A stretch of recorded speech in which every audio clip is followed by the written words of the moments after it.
Good day to my Civ2rev students.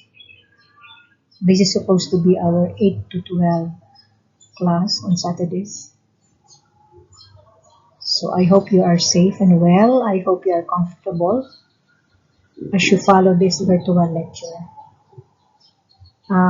Per memo from the Dean's Office dated May 1, we shall hold online classes beginning May 4.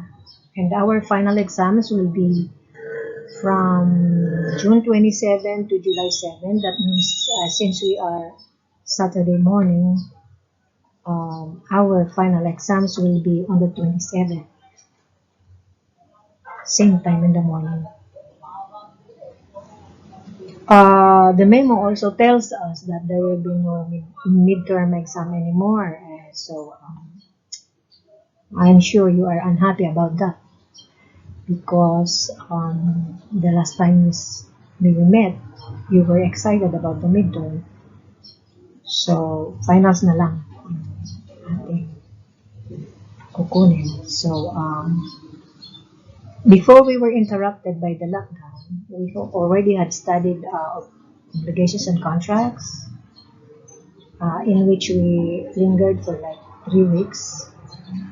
We also studied sales and lease. So today we will begin with credit transactions, the first topic of which is loan. Okay. So loan is Articles 1933 to 1961 of the new Civil Code.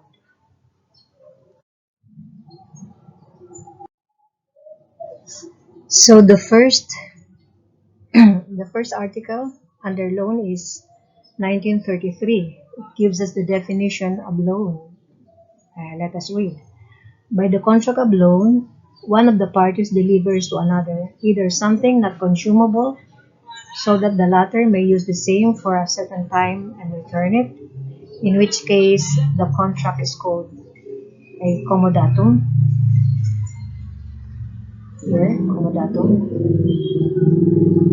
Or money or other consumable thing, upon the condition that the same amount of the same kind and quality shall be paid, in which case the contract is called a loan or mutuum.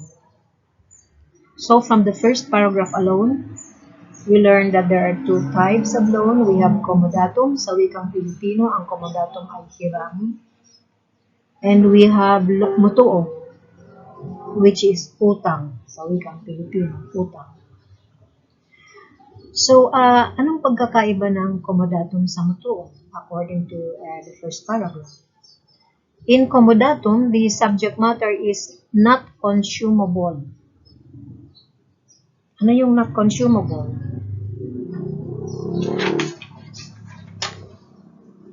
A thing is not consumable when it can be used in a manner appropriate to its nature without being consumed. Pwede mo siyang gamitin ng ayon sa kanyang natural na gamit na hindi siya nauubos, no? And mutuum is money or other consumable thing upon the condition that the same amount of the same kind and quality shall be paid. So, ito, the subject matter of mutuum is consumable thing. What is a consumable thing? A consumable thing is a thing is consumable when it cannot be used in a manner appropriate to its nature without being consumed. Okay, so pag-usapan natin ito. No? Not consumable. Halimbawa, humiram ka ng bisikleta. Kahit gamitin mo siya ng matagal, pagkatapos mo siyang gamitin, nandun pa rin siya. Isusoli mo siya. Kung ano yung hiniram mo, siya rin ang isusoli mo, yung bisikleta. Hindi siya naubos. Okay, not consumable siya. Pero yung mutuum, ang subject matter niyan ay consumable. Ibig sabihin, pag ginamit mo siya sa kanyang natural na gamit, siya ay nauubos. Diba? Halimbawa, nangutang ka ng bigas, 1 kilong bigas.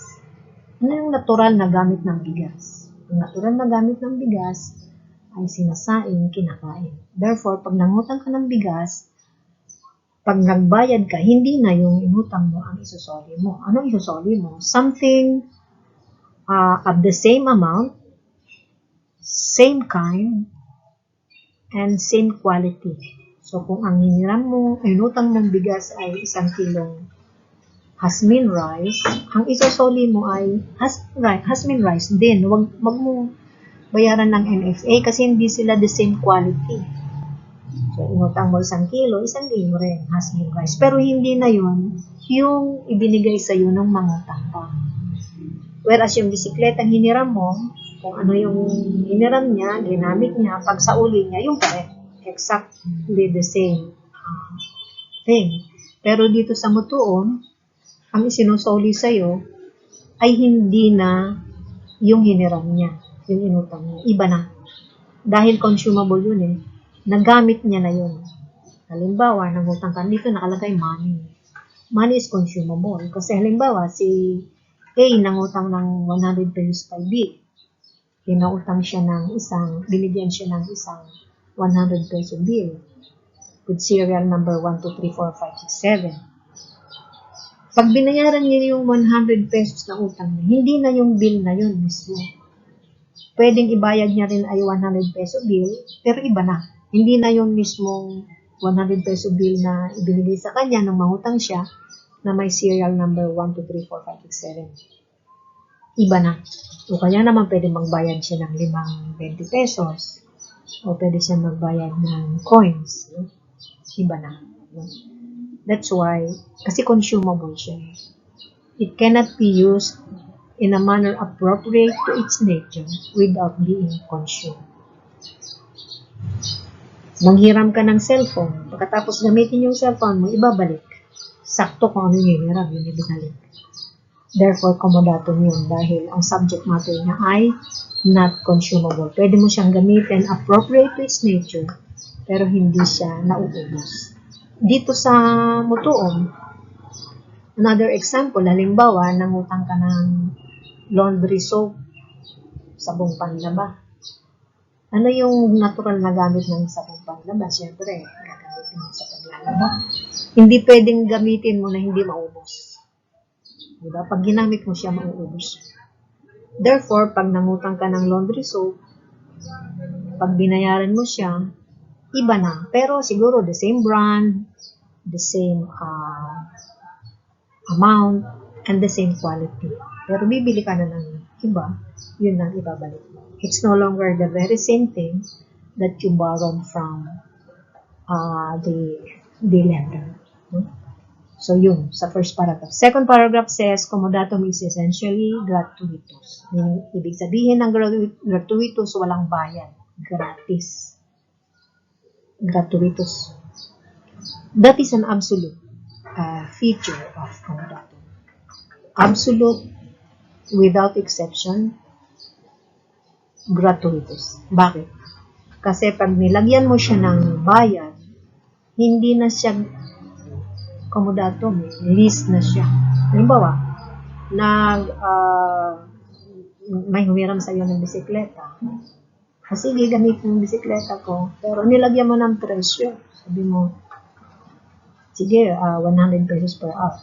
Hindi na siya comodatum, hindi na siya hiram. Lease na siya kasi may bayad. So, yung comodatum, lagi siyang gratuitous. Pero yung simple loan, it can be gratuitous. Pwedeng walang bayad.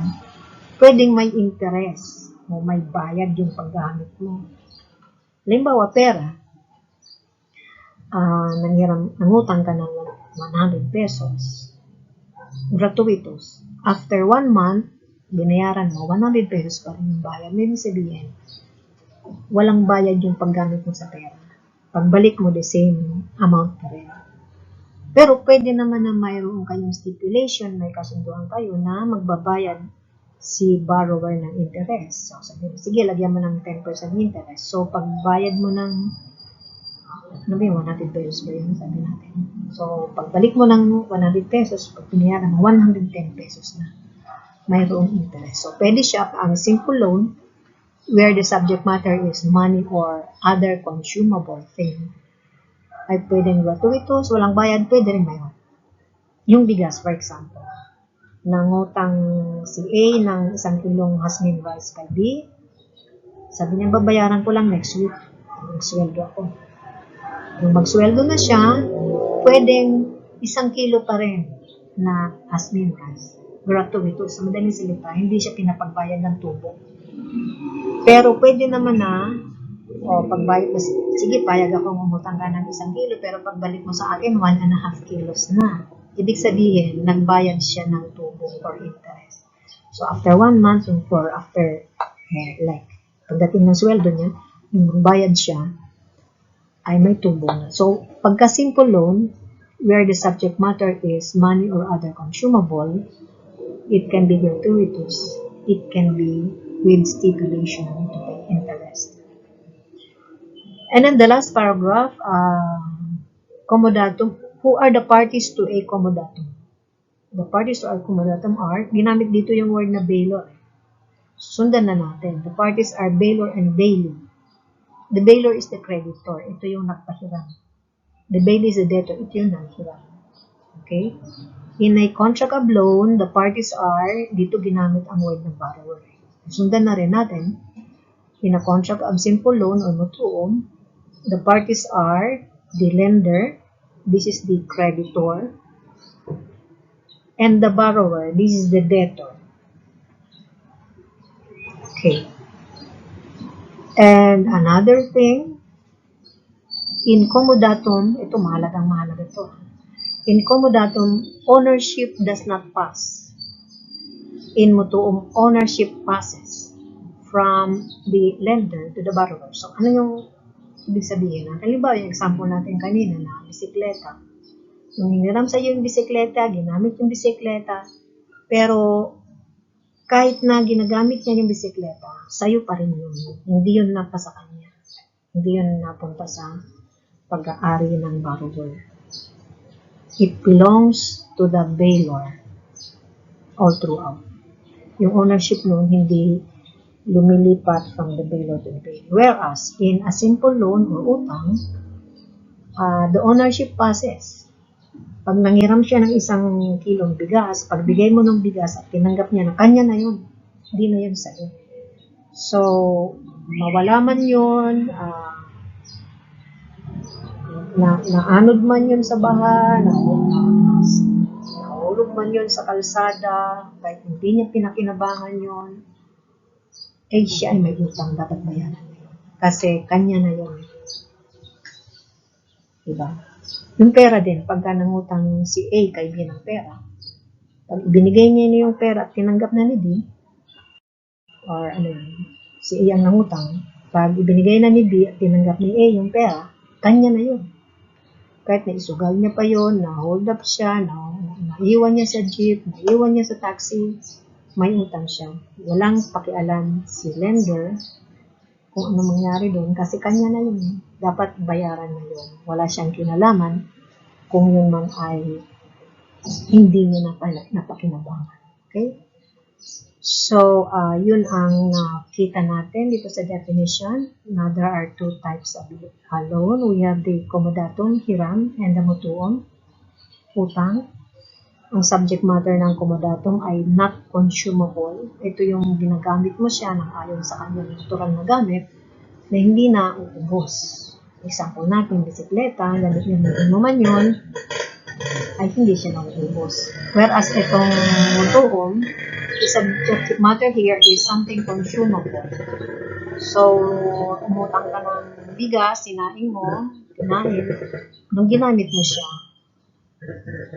na naaayon sa kanyang natural na gamit, ay nauubos siya.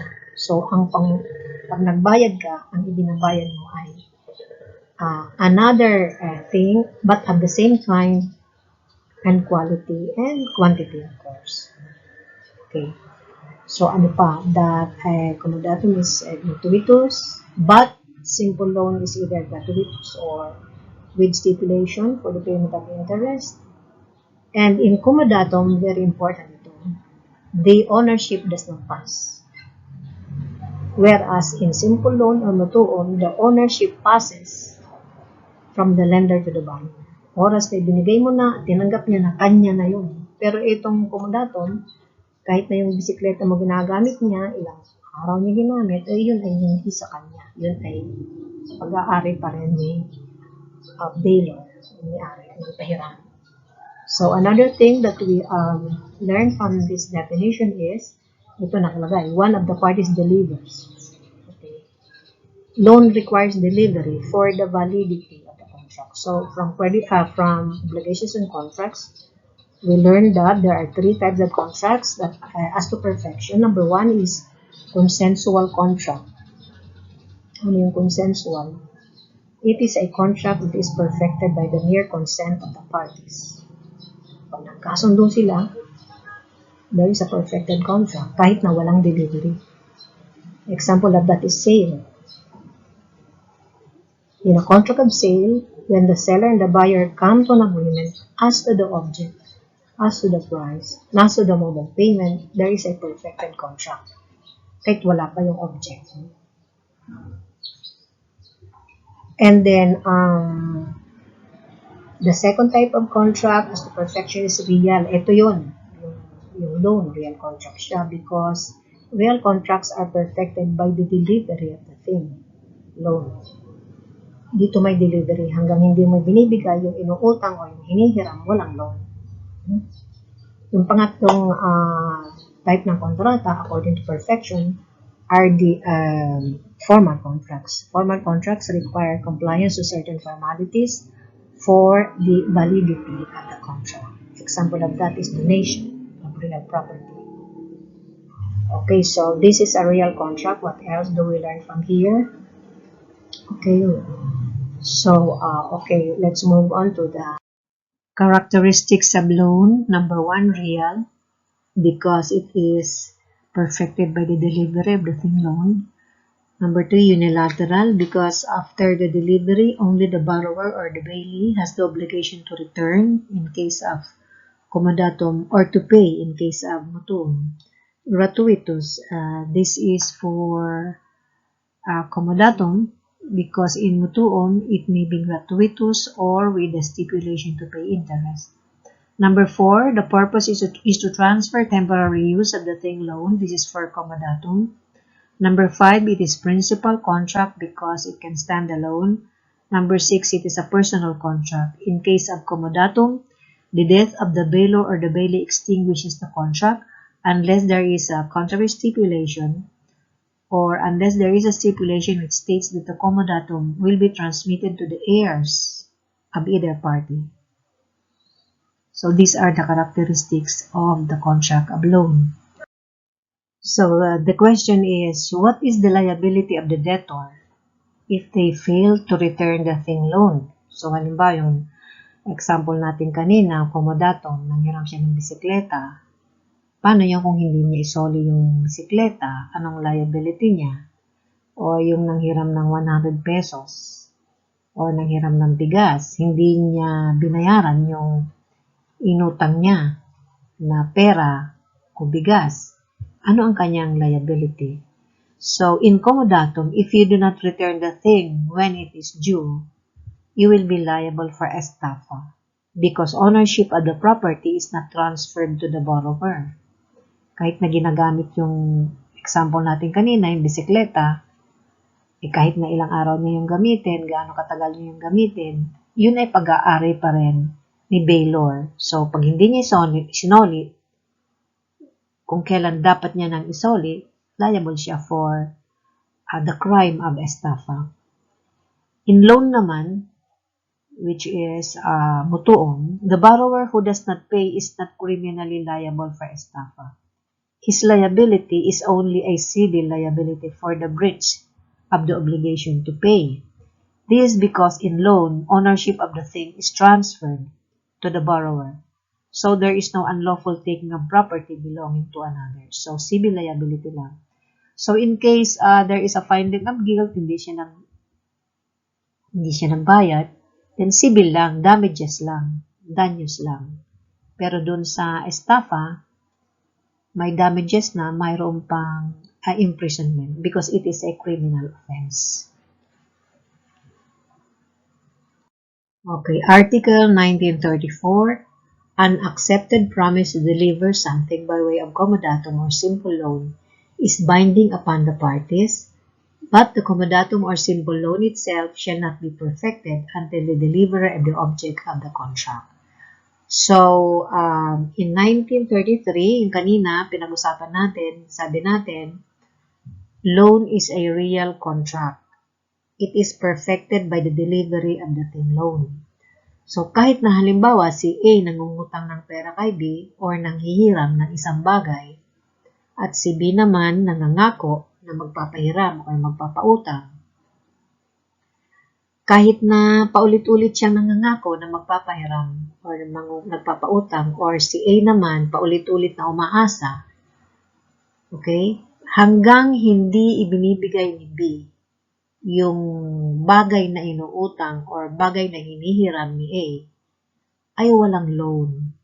Pero yung pangako niya na inaasahan naman ni A, yun ay binding. Ibig sabihin, si A, he can compel performance of the obligation of the promise. So, bago i-deliver yung bagay na hinihiram, the parties are the promisor and the promisee.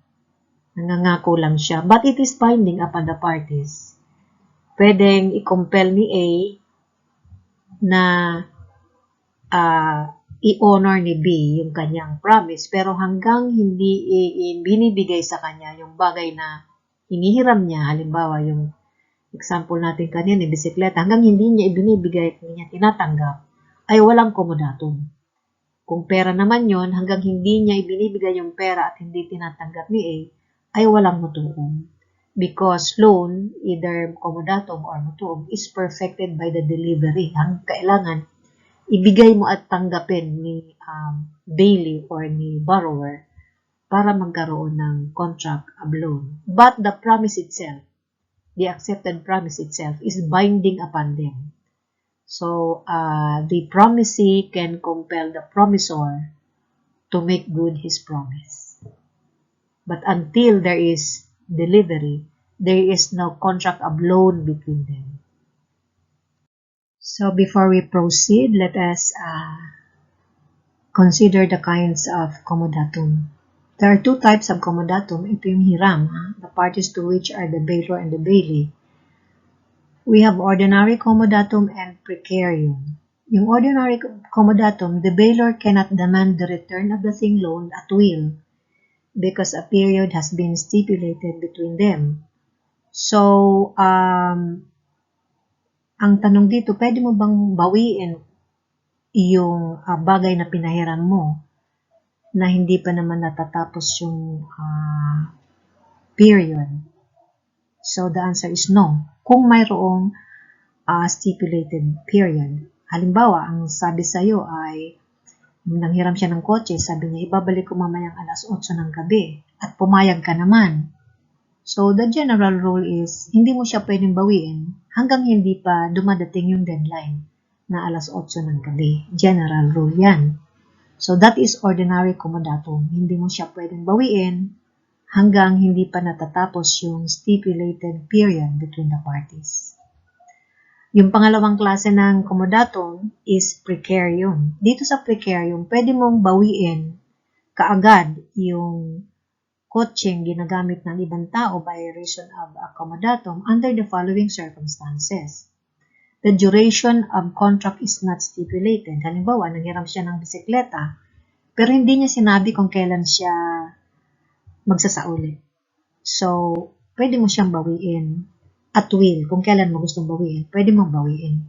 Dahil hindi nyo naman napagkasunduan, wala naman siyang sinabi kung kailan niya isusulit. Number 2, the use to which the thing loaned should be devoted is not stipulated. Yung purpose, bakit siya nanghiram? Hindi sa'yo sinabi. Basta lang siya nanghiram ng bisikleta, o walang period stipulated, hindi rin sinabi kung anong dahilan, then pwede mo siyang bawiin at will kung kailan mo gustong bawiin. At pangatlong situation, where the use of the thing is merely By tolerance, ano to? Halimbawa, mayroon kang kapitbahay na palaging ginagamit yung bisikleta mo. Nakikita mo siya, kinukuha niya yung bisikleta, ginagamit, ibinabalik. Hindi naman siya nagpapaalam, pero alam mo naman na ginagamit. So, it is by mere tolerance. Pinapabayaan mo lang siya na gamitin. Then, pwede mo siyang bawiin anytime. You can require or demand the return of the thing at will. Kung kailan gustong bawiin, pwede mong bawiin. So, ito yun. Kinds of comodatum, ordinary comodatum, where there is a period stipulated, therefore hindi mo dapat bawiin bago matapos yung period na yun, or precarium, ito yung pwede mong bawiin at will, kung kailan mo gusto, kung ang duration is not stipulated. Hindi sinabi kung kailan niya ibabalik. Parang open-ended yung panghihiram niya. Number 2, hindi niya naman sinabi kung bakit siya nanghiram. The purpose. And number 3, by mere tolerance. Alam mong laging ginagamit ng taong yun, yung bisikleta mo, hinahayaan mo lang. Then next time na ginamit niya, pwede mong bawiin at will, kung kailan mo gustong bawiin. Nature of comodatum, Article 1935. The bailee in comodatum acquires the use of the thing loaned but not its fruits. If any compensation is to be paid by him who acquires the use, the contract ceases to be a comodatum. So, itong first part ng 1935, the bailee in comodatum acquires the use of the thing loaned but not its fruits. May exception ito sa Article 1940. Sa Article 1940, nilagay ko na rin dito, a stipulation that the bailee may make use of the fruits of the thing loaned is valid. So, as a general rule, halimbawa, si A nang hiram ng kalabaw kay B dahil gagamitin niya ng pang-araro yung kalabaw. So, iniram niya for 1 year, for example. In the meantime, habang nasa possession ni A yung kalabaw ni B, ay nanganak yung kalabaw. Question, pwede niya bang pakinabangan din yung kalabaw ni A, yung bailee, yung nanghiram? Pwede niya bang pakinabangan din pati yung anak ng kalabaw? General rule, no. The fruits of the thing loaned in comodatum belongs to the bailor. Dapat ibalik niya yun sa bailor, sa nagpahiram, kasi hindi yun kasama sa kanyang hiram. No? So, assuming na pwede na rin araro yung anak ng kalabaw, kahit na pwede niyang pakinabangan, hindi niya dapat pakinabangan kasi ayon sa batas, hindi kasama yung fruits. Hindi kasama yung, in our example, hindi kasama yung anak ng kalabaw sa dapat niyang pakinabangan. Pero, sa 1940, pwede silang magkasundo. Halimbawa, nung hiramin niya yung kalabaw, alam niya ng buntis yung kalabaw at alam niya ng manganganak habang nasa kanyang poder ng bailee. So, pwedeng magkaroon sila ng stipulation na, B, pwede bang pag nanganak ito, yung anak ng kalabaw, pwede ko rin pakinabangan.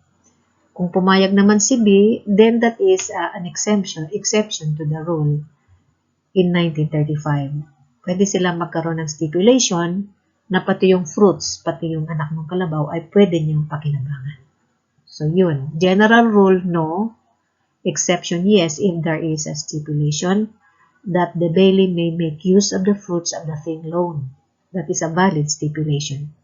Yung pangalawang part ng 1935, it says here, if any compensation is to be paid by him who acquires the use, the contract ceases to be a comodatum. Nandito na to sa 1933, yung unang provision na binasa natin. Sabi natin that comodatum is essentially, it is absolutely, without exception, gratuitous. Hiram yun eh. Walang bayad talaga yun. So, pag nilagyan mo siya ng bayad, hindi na siya comodatum, hindi na siya hiram. It is already a lease contract. Okay, so, that is 1935. The exception to the first part is 1940 about the use of the fruits by the bailee in comodatum. Article 1936, consumable goods may be the subject of comodatum if the purpose of the contract is not the consumption of the object, as when it is merely for exhibition. So, we learned from 1933 that the subject matter of comodatum are not consumable things. And the subject matter of mutuum or simple loan are consumable things. Pero dito sa 1936 sabi, pwede ring subject matter ng comodatum ay consumable goods. Pero hindi siya for purposes of consumption. Pwedeng pang exhibition lang, merely for exhibition. For example, bigas. Bigas is a proper subject matter of the contract of a simple loan or mutuum. Pero pwede rin consumable kung ang purpose mo sa bigas, halimbawa, ay merely for exhibition. Halimbawa, mayroong isang klase ng bigas na pwede nang pakinabangan after 1 month. Pwede nang i-harvest. So, pwede nating i-display yon para naman malaman ng mga farmers na may ganung klaseng bigas. So, humiram ka halimbawa ng bigas. Hiram talaga kasi hindi mo naman siya iluluto, hindi mo naman siya kakainin. Hiniram mo lang siya para naman i-display for exhibition purposes and then ibabalik mo rin siya after the exhibition. So, in which case, it may be consumable but it can be the proper subject of comodatum because the purpose is not to consume but to exhibit. Article 1937, movable or immovable property may be the object of comodatum. So, comodatum is hiram. Pwede palang ang subject matter ng hiram ay movable or personal or immovable or real property. Example ng real property ay lupa at bahay na nakatayo sa lupa. Immovable property are enumerated under Article 415 of the Civil Code. Maraming klase ang real property. And those that are not included in 415 are deemed to be personal or movable. So, in mutuum or simple loan, the subject matter is movable lang, personal property lang. Pero sa comodatum, hiram, it can be movable or immovable. But do not confuse comodatum with usufruct. Kasi yung usufruct, ang interest na usufructuary, ito yung nakikinabang sa lupa, usufructuary. Ang interest niya ay yung fruits growing out of the land. Halimbawa, ano yung fruits? It can be natural, civil, or industrial. Natural, halimbawa, isang lote, pag-aari ni A, pinahiram niya kay B, o pinagamit niya kay B. Comodatum ba siya or usufruct? Depende kung ano yung interest ni B. Kung ang halimbawa, ginawa niya siyang parking lot, he is interested with the temporary use of the property, then it is comodatum. Pero kung ang interest niya ay, halimbawa, yung lupa, tinamnan niya ng crops or trees na pakikinabangan niya, yung crops or yung fruits of the trees, tinamnan niya ng palay, halimbawa, at yung interest niya ay yung harvest niya sa palay, then it will be usufruct. Kasi ang interest niya ay yung fruits growing out of the land. Or kaya naman ang interest niya doon ay pinupahan niya, mayroong apartment halimbawa, and then ang interest niya doon ay para siya ang mangolekta ng rent. Then it will be a usufruct because he is interested with the civil fruits. Or nilagyan niya ng income generating activity, nilagyan niya ng factory, for example, then it will be usufruct because he is interested with the industrial fruits that is growing out of the land. So, dito sa comodatum, ang interest niya lang yung the temporary use of the land, not the fruits growing out of the land. So, yun po. So, in mutuum, only movable or personal. Sa comodatum, it can be movable, personal, or immovable, real property. Article 1938, the bailor in comodatum need not be the owner of the thing loaned. So, from 1933, yung definition ng loan, we learned that in comodatum, the ownership does not pass. Hiram ito eh. So, pag nagpahiram ka, ay hindi mo naman ibinibigay yung bagay na hinihiram. The ownership remains with the bailor. Therefore, kahit na hindi ikaw may-ari, pwede ka magpahiram. Kasi hindi mo naman, you cannot give what you don't have. General rule. Kung wala kang ownership, hindi mo pwedeng ibigay ang ownership. Ownership cannot pass. But in the case of comodatum, ownership does not pass. Hindi tulad sa mutuum, where you have to be the owner. Because in mutuum, ownership passes from the lender to the borrower. Halimbawa, 100 pesos ng hiram or ng utang. Pag pinautang mo yung 100, kanya na yun. Pero dito sa comodatum, nang hiram ng bisikleta, pinahiram mo, yung bisikletang yun, iyo pa rin yun. It still belongs to the bailor, ownership does not pass. Therefore,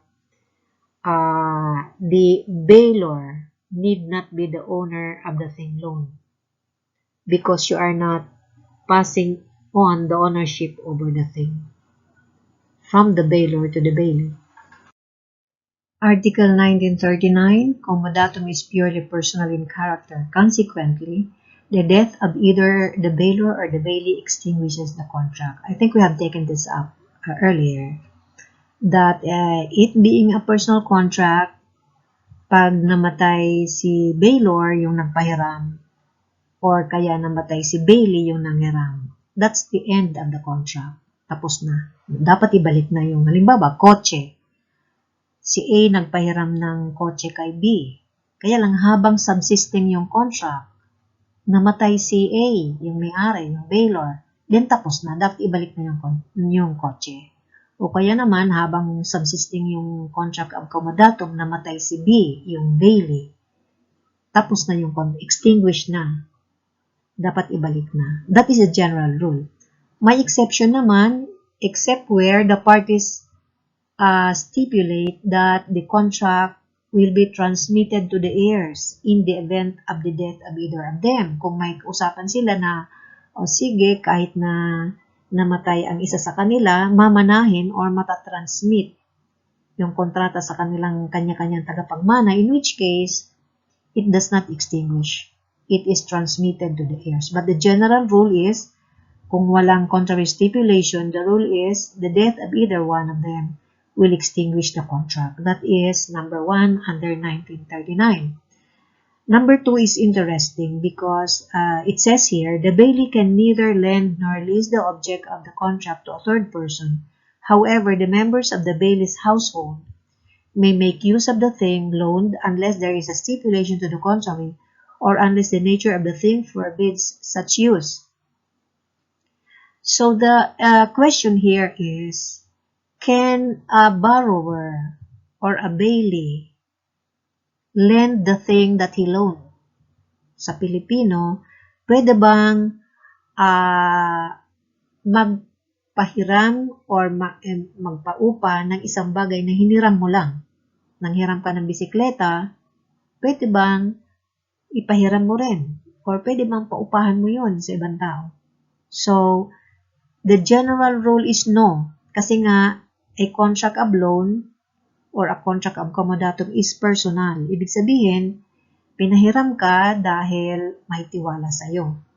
Personal yung tiwala. So, hindi mo dapat ito ipahiram din o ipaupahan sa ibang tao. That's a general rule. Pero may exception. Sabi dito, the members of the bailey's household may make use of the thing loaned. Okay. So, halimbawa, yung example natin kanina, nanghiram ka ng bisikleta, pagkatapos mong gamitin yung bisikleta, gustong gamitin ng kapatid mo who lives in the same house, member of your household. So, pwede yun. Basta lang hindi ka lalabas sa household. Sino yung members ng household mo? Ito yung mga nakatira sa bahay mo. This is not limited to your family. Halimbawa, may kamag-anak ka, nakikitira sa iyo, he's a member of your household. May katulong kayo, he's a member of your household. So, pwede mong ipagamit yung hiniram mo sa mga tao na kasama mo sa bahay. No? Members of your household. That is the exception. But there are two exceptions to the exception. So, ano yung general rule? Can you lend something that you borrowed? The general rule is no. Exception, the members of the bailiff's household may make use of the thing loan. Pwede naman palang ipagamit basta lang sa members ng household mo. But there are two exceptions to the exception. The first exception is where there is a contrary stipulation. Halimbawa, nung hiniram mo yung bisikleta, sinabi sa iyo na may-ari na, o sige, papahiram ko sa iyo pero wag mong ipagamit sa iba. Sa iyo lang ako may tiwala.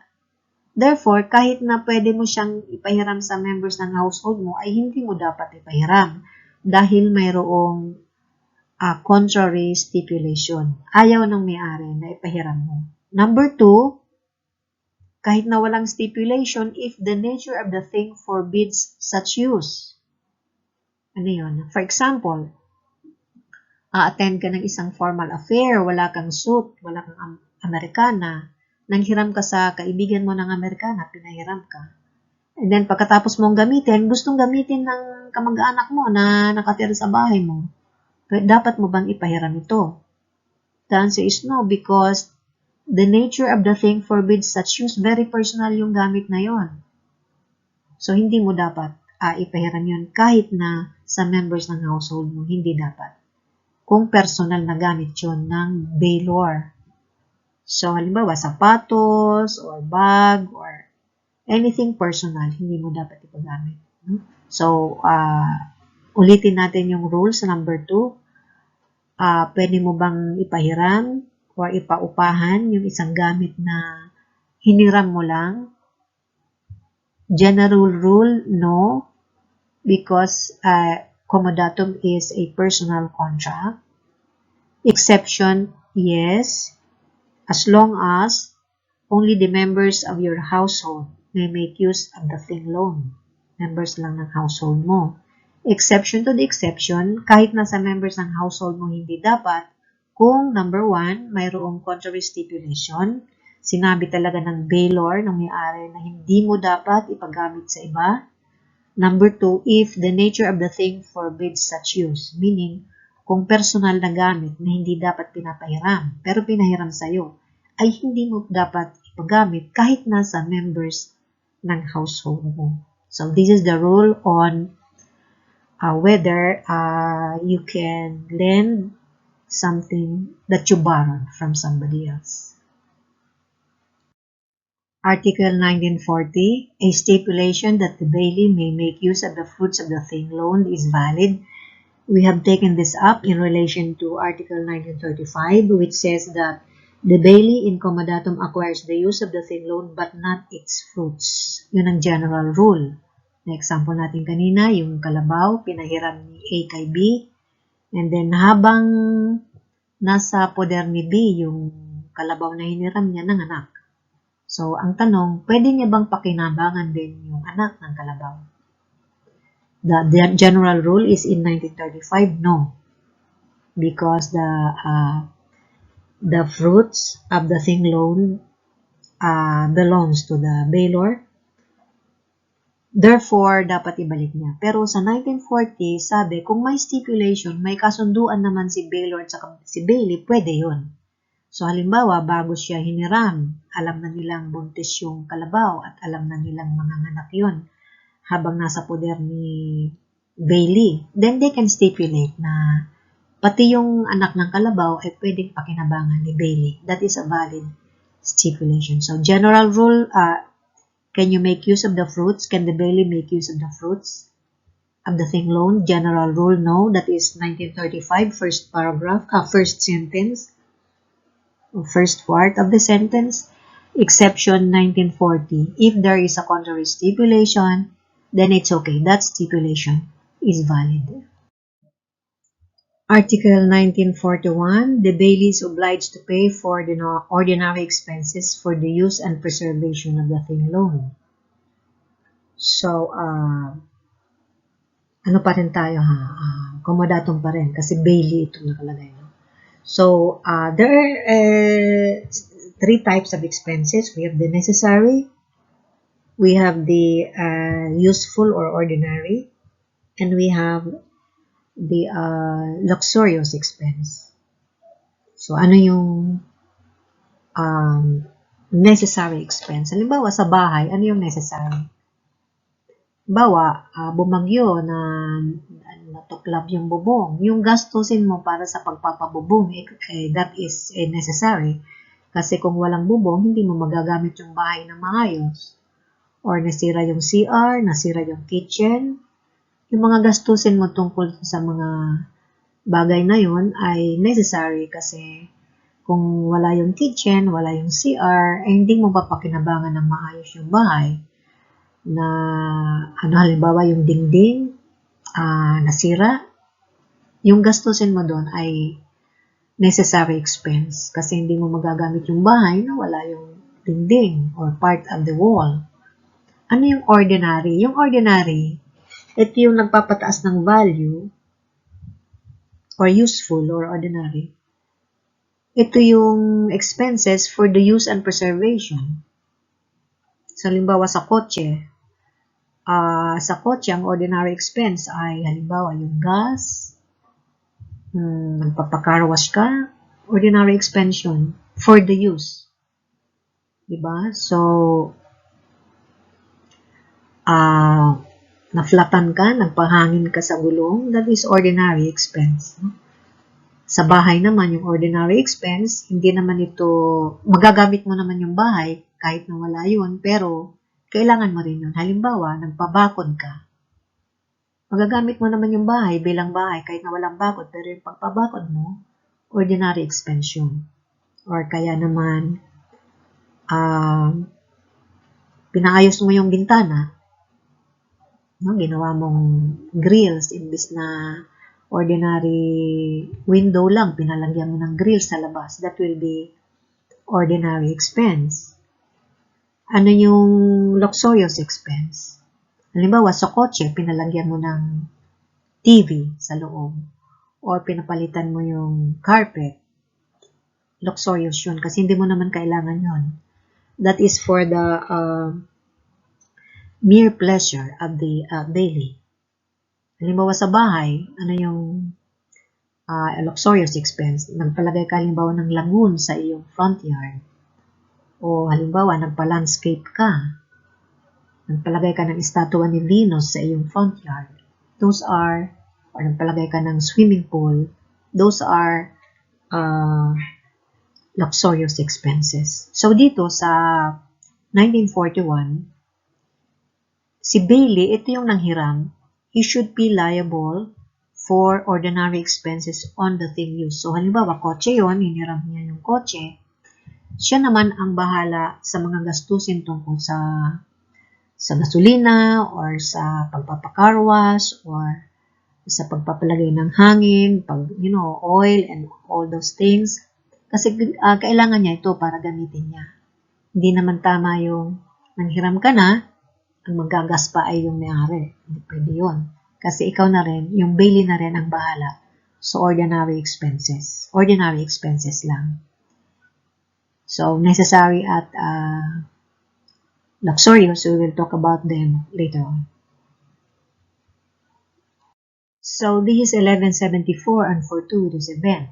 Ano sabi? Except in cases expressly specified by law or when it is otherwise declared by stipulation or when the nature of the obligation requires the assumption of risk, no person shall be responsible for those events which could not be foreseen or which though foreseen were inevitable. Ito yung definition ng fortuitous event.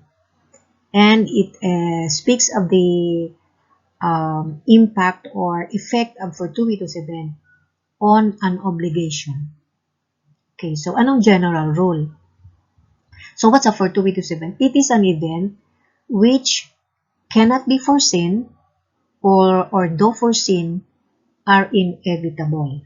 So dalawang characteristics or features ng fortuitous Number 1, it is unforeseeable. And number 2, inevitable. Usually, ito yung mga natural calamities. For example, earthquake or tsunami or super typhoon or volcanic eruption. These things cannot usually be foreseen. Pero dahil sa advance ng ating technology, sometimes na-foresee natin. Like, we can foresee for example, a super typhoon like 7 days before, sasabihin ng pag-asa, halimbawa, in 7 days, magkakaroon ng super typhoon. But, can we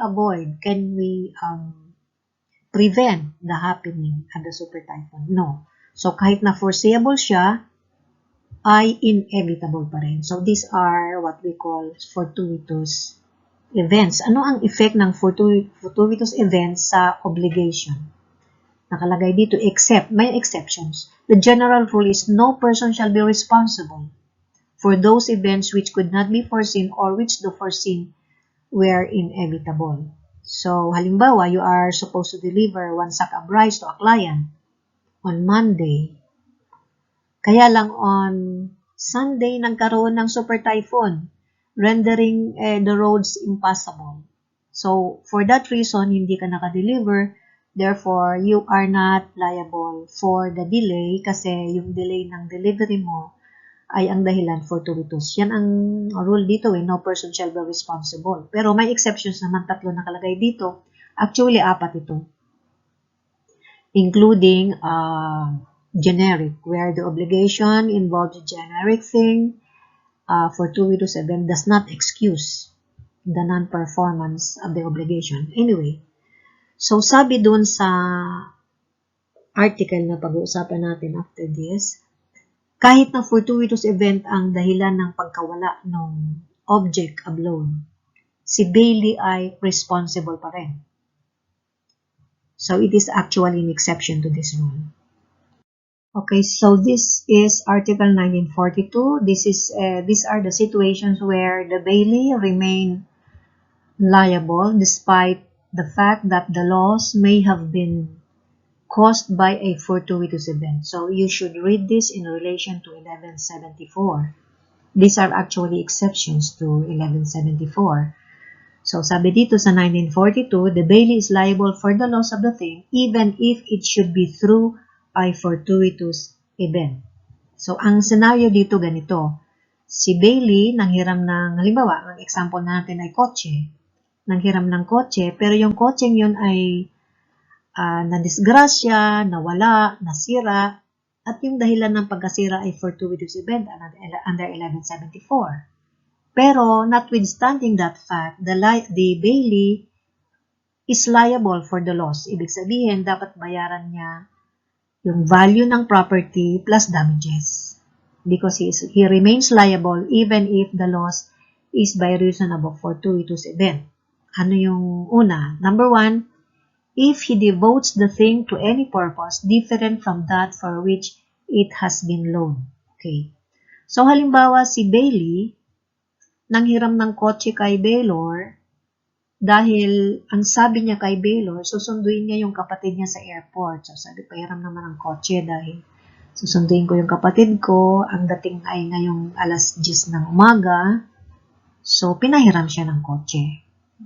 Pero ang nangyari, hindi niya ginamit yung kotse sa pagsundo. Imbes na sa pagsundo niya ginamit, ay ginamit niya sa ibang dahilan. Halimbawa, joyride siya, nagpunta sila ng Baguio, gamit yung kotse. And then sa Baguio, nagkaroon ng landslide, halimbawa sa daan, and then nabagsakan yung kotse, nasira. Total wreck. So, remember, landslide yun fortuitous event yun. Siguro, bumagyo, nagkaroon ng landslide. Fortuitous event. Pero, is the bailee liable? Yes. Even if the reason for the loss is due to a fortuitous event because he devoted the thing for another purpose, not the purpose that he manifested to the bailor when he borrowed the thing. So, imbes na sinundo niya yung kapatid niya, hindi niya nagsundo, pero yun ang dahilan na binigay niya And then punta sila ng Baguio, joyride sila, doon na disgrasya yung kotse. By reason of a fortuitous event, then the bailee is liable under number 1, 1942. Liable, ibig sabihin, magbabayad siya ng the value of the property plus damages. Number 2, if he keeps it longer than the period stipulated or after the accomplishment of the use for which the comodato has been constituted. So, dalawang situation dito, pwede naman kasi pag nanghiram ka, ay period specific. Sinabi mo, pwede bang pahiram ng kotse? Ibabalik ko bukas alas 8 ng gabi. Okay, so, yung panghihiram mo ay mayroong specific period kung kailan mo ibabalik. Pwede naman na nanghiram ka ng kotse pero hindi mo sinabi yung specific period pero sinabi mo yung purpose. Sabi mo, pahiram ng kotse, susunduin ko yung kapatid ko sa airport. Ibig sabihin nun, ibabalik mo pag nasundo mo na. Regardless kung na-delay ang flight, na-delay ang arrival, etc. So, dito sa first situation, where the period is stipulated, sabi mo, ibabalik ko yung kotse alas 8 bukas ng gabi. Pero, kinabukasan na, wala pa rin yung kotse. Diba? Hindi pa sinusuli. In other words, lumampas siya sa pangako niya kung kailan niya ibabalik. And then afterwards, nakarnap halimbawa. O kaya, bumagyo, nabagsakan ng puno, nasira yung kotse. Fortuitous event yun. Because it cannot be foreseen, or though foreseen, cannot be avoided, yung bagyo. Okay? Bumagyo on the third day, nabagsakan ng puno yung kotse. Fortuitous event yun. Pero, liable si bailee, the point being that kung naisoli niya lang sa tamang panahon, tamang oras, ay hindi yun madidisgrasya ng ganong klaseng disgrasya. Therefore, dahil sa na-delay na siya sa pagsoli, at pagkatapos niya ma-delay na disgrasya ng kotse, by reason of a fortuitous event, then liable si bailee. Ano yung pangalawang situation? Nanghiram siya ng kotse dahil susunduin niya yung kapatid niya sa airport, pero nasundo na yung kapatid, nasa bahay na, nagpapahinga na, hindi niya pa rin sinusoli yung kotse. Dapat isoli niya na. And then, after that, ganun na nangyari, bumagyo, nabagsakan ng puno yung kotse, nasira, in which case, he will be liable despite the fact that the loss of the thing was by reason of a fortuitous event. He will be liable because he is guilty of delay. Tapos na yung purpose, na-accomplish na yung dahilan kung bakit siya nanghiram ng kotse, ay hindi niya pa rin ibinalik. So, what happens after that, which may cause the loss even if the event is fortuitous event, the bailee will be liable for the loss of the thing. So, ang lesson dito, pagka period specific, ibalik ka agad. Sinabi mo 8 o'clock, ibalik mo 8 o'clock. Sinabi mo, susunduin ko yung kapatid ko, kaya nanghiram ng kotse. Pagka nasundo mo na, kahit pagod ka pa, soli mo na. Kasi what happens to the car after that will be at your own risk. So, number 3, if the thing loaned has been delivered with appraisal of its value, unless there is a stipulation exempting the bailee from responsibility in case of a fortuitous event. So, ano to? Nung ipahiram sa'yo yung kotse, or halimbawa, pinahiram sa'yo yung bisikleta, yung example natin, bisikleta kanina, ay sinabi sa'yo kung magkano yun. Sabi niya, alam mo, ito bisikleta nito, kabibili ko lang nito, 10,000 to, ito nga resibo. May appraisal, sinabi sa'yo magkano yun. O yung kotse, kabibili ko lang nito, 1.5M ito, bago. So, may appraisal nung ipahiram sa'yo. Pag yun ay nasira even by reason of a fortuitous event, bumagyo, nabagsakan ng puno, or due to volcanic eruption, naanuhan ng lava, nasira dahil sa flow of lava, kahit na ang dahilan ng pagkasira nun ay fortuitous event, liable siya for the value of the property because it was delivered to him with appraisal. Sinabi yung value, pinakita pa yung resibo. So, pag nangihiram ka at nung ipahiram sa'yo, sinasabi yung presyo, alam mo nang ibig sabihin nun. Pag yun nawala, even by reason of a fortuitous event, you will be liable for the value to pay the value plus damages. Maliban kung mayroong stipulation kayo na exempting the bailiff from responsibility in case of fortuitous event, then that is an exception. Pero kung walang exception, the general rule is the bailiff is liable if the thing is delivered with appraisal of its value. Number 4, if he lends or leases the thing to a third person who is not a member of his household. So nakita na natin ito when we discussed about comodatum being a personal contract. Sabi natin, hindi dapat ipahiram yung isang bagay na hiniram mo lang. The exception is you can have members of your household make use of the thing as well. Pero may dalawang exception yon. In case of contrary stipulation, kahit na members of your household hindi pwede, or the nature of the thing prohibits such use. Pero dito naman sa number 4, ipinagamit mo yung bagay na hiniram mo sa isang tao na hindi naman member ng household mo, nakatira sa ibang lugar, best friend mo sa halimbawa, kaibigan mo, classmate, etc. Pinagamit mo siya. And then, habang ginagamit nung third person na yon, pinagamit mo sa friend mo na nakatira sa kabilang barangay, ay nasira yung kotse by reason of fortuitous event. Bumagyo, nabagsakan ng puno, or naanod sa baha. Yun. Kahit na fortuitous event, kung ang gumagamit nito ay outside of your household, then the bailiff, yung nanghiram, he will be responsible for the loss of the thing. Ibig sabihin, babayaran mo yung value ng property plus damages. Kasi lumabag ka sa batas na hindi mo dapat ipagamit sa mga tao na hindi mo kasama sa bahay, not members of your household. So, the bailiff is liable for the loss. Number 5, if being able to save either the thing borrowed or his own thing, he chose to save the latter. Okay. So, stick to the example of a car. So, halimbawa, may dalawang kotse sa garahe mo, yung isa sa'yo, yung isa hiram. Hiniram mo lang. And then, bumaha. Bumagyo, bumaha.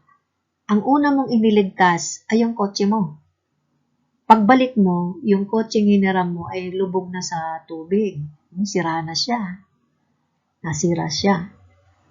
So, kahit na fortuitous event yun, kasi super typhoon yun, halimbawa ang nangyari, or flash flood, it is unforeseeable, or although foreseeable, inevitable. So, fortuitous, pabagsak yun sa classification of a fortuitous event under 1174. Pero kahit na fortuitous event ang dahilan ng pagkasira ng kotseng hiniram mo, ay liable ka pa rin na magbayad ng value plus damages dahil hindi mo siya binigyan ng priority.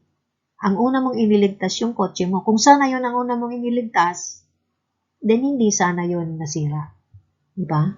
So, under this situation, even if the reason for the loss is a fortuitous event, the bailiff will be liable for payment of damages for the value plus damages because he did not give priority to the thing loan. So, anong lesson dito? Ang lesson ay kung nanghiram tayo ng isang bagay at nalagay sa peligro, dapat may priority siya. Dapat siya ang ipaprioritize natin. Siya ang ating unang ililigtas bago yung sarili natin. So, under 1942, this is very important. Pag ilagay ito sa question, hindi ito ganun kasimpleng, di ba? Mahirap. Minsan, lalo na kung complicated ang question. So, titingnan natin sa fortuitous event yan. Under 1174, no person is responsible. Yes. Pero under 1942, even if the loss is by reason of a fortuitous event, if any of these five scenarios is present, the bailiff will be liable for the loss of the thing loaned. Article 1943. The bailiff does not answer for the deterioration of the thing loaned due only to the use thereof and without his fault. So, yung isang bagay, halimbawa, yung example natin kanina, kotse, may mga nadidevelop na problema yung kotse due to wear and tear, ordinary wear and tear. Kung wala namang pagkukulang, wala namang fault, wala namang kasalanan si Bailey, pero may nag-deteriorate yung kotse due to ordinary wear and tear, hindi niya yon sagutin. Anong halimbawa ng mga wear and tear? Halimbawa, sa experience ko, may mga situation na after sometime yung stereo ayaw gumana o yung aircon nagkakaproblema sa kotse. O kaya naman sa tagal ng gamit mo, mainit, medyo yung pintura pumusyaw ng kaunti. So these are deterioration of the thing due to ordinary wear and tear. Nawala namang kasalanan si Bailey. So ang mga ganitong situation ay hindi naman imputable kay Bailey. Walang pananagutan si Bailey pagka ordinary wear and tear. Article 1944. The bailee cannot retain the thing loaned on the ground that the bailor owes him something, even though it may be by reason of expenses. However, the bailee has a right of retention for damages mentioned in Article 1951. Ano ang 1951? The bailor who, knowing the flaws of the thing loaned, does not advise the bailee of the same, shall be liable to the latter for damages which he may suffer by reason thereof. So, dito muna tayo sa 1944. So, the bailee cannot retain the thing loaned on the ground that the bailor owes him something. So, halimbawa, balik tayo sa kotse. Si A nanghiram ng kotse kay B, pero si B nangutang ng pera kay A. So, halimbawa, nanghiram siya ng kotse, the value of the car is 1.5 M, pero si B naman, yung bailor, may utang sa kanya, may pre-existing obligation na 1M, may utang sa kay A na 1M. So, pwede bang hindi isoli ni A?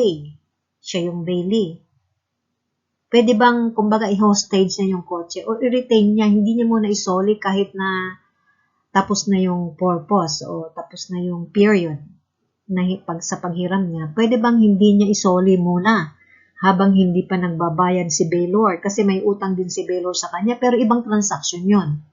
May utang si bailor sa kanyang 1M, siya naman nanghiram ng kotse na worth 1.5M, so ayaw niyang isoli yung kotse hanggang hindi nagbabayad si bailor sa kanya. Pwede ba yon? Sabi dito sa 1944, he cannot retain the thing. Kasi ibang transaction naman yun eh. Iba naman yung mutuum ng utang sa kanya ng pera. Iba naman yung comodatum, nanghiram siya ng kotse. Pero dito sa pangalawang sentence, however, the bailee has a right of retention for damages mentioned in 1951. Ano yung 1951? Ang senaryo sa 1951, nanghiram siya ng kotse, si A nanghiram ng kotse kay B, pero si B, alam ni B na may problema yung, for example, yung brakes.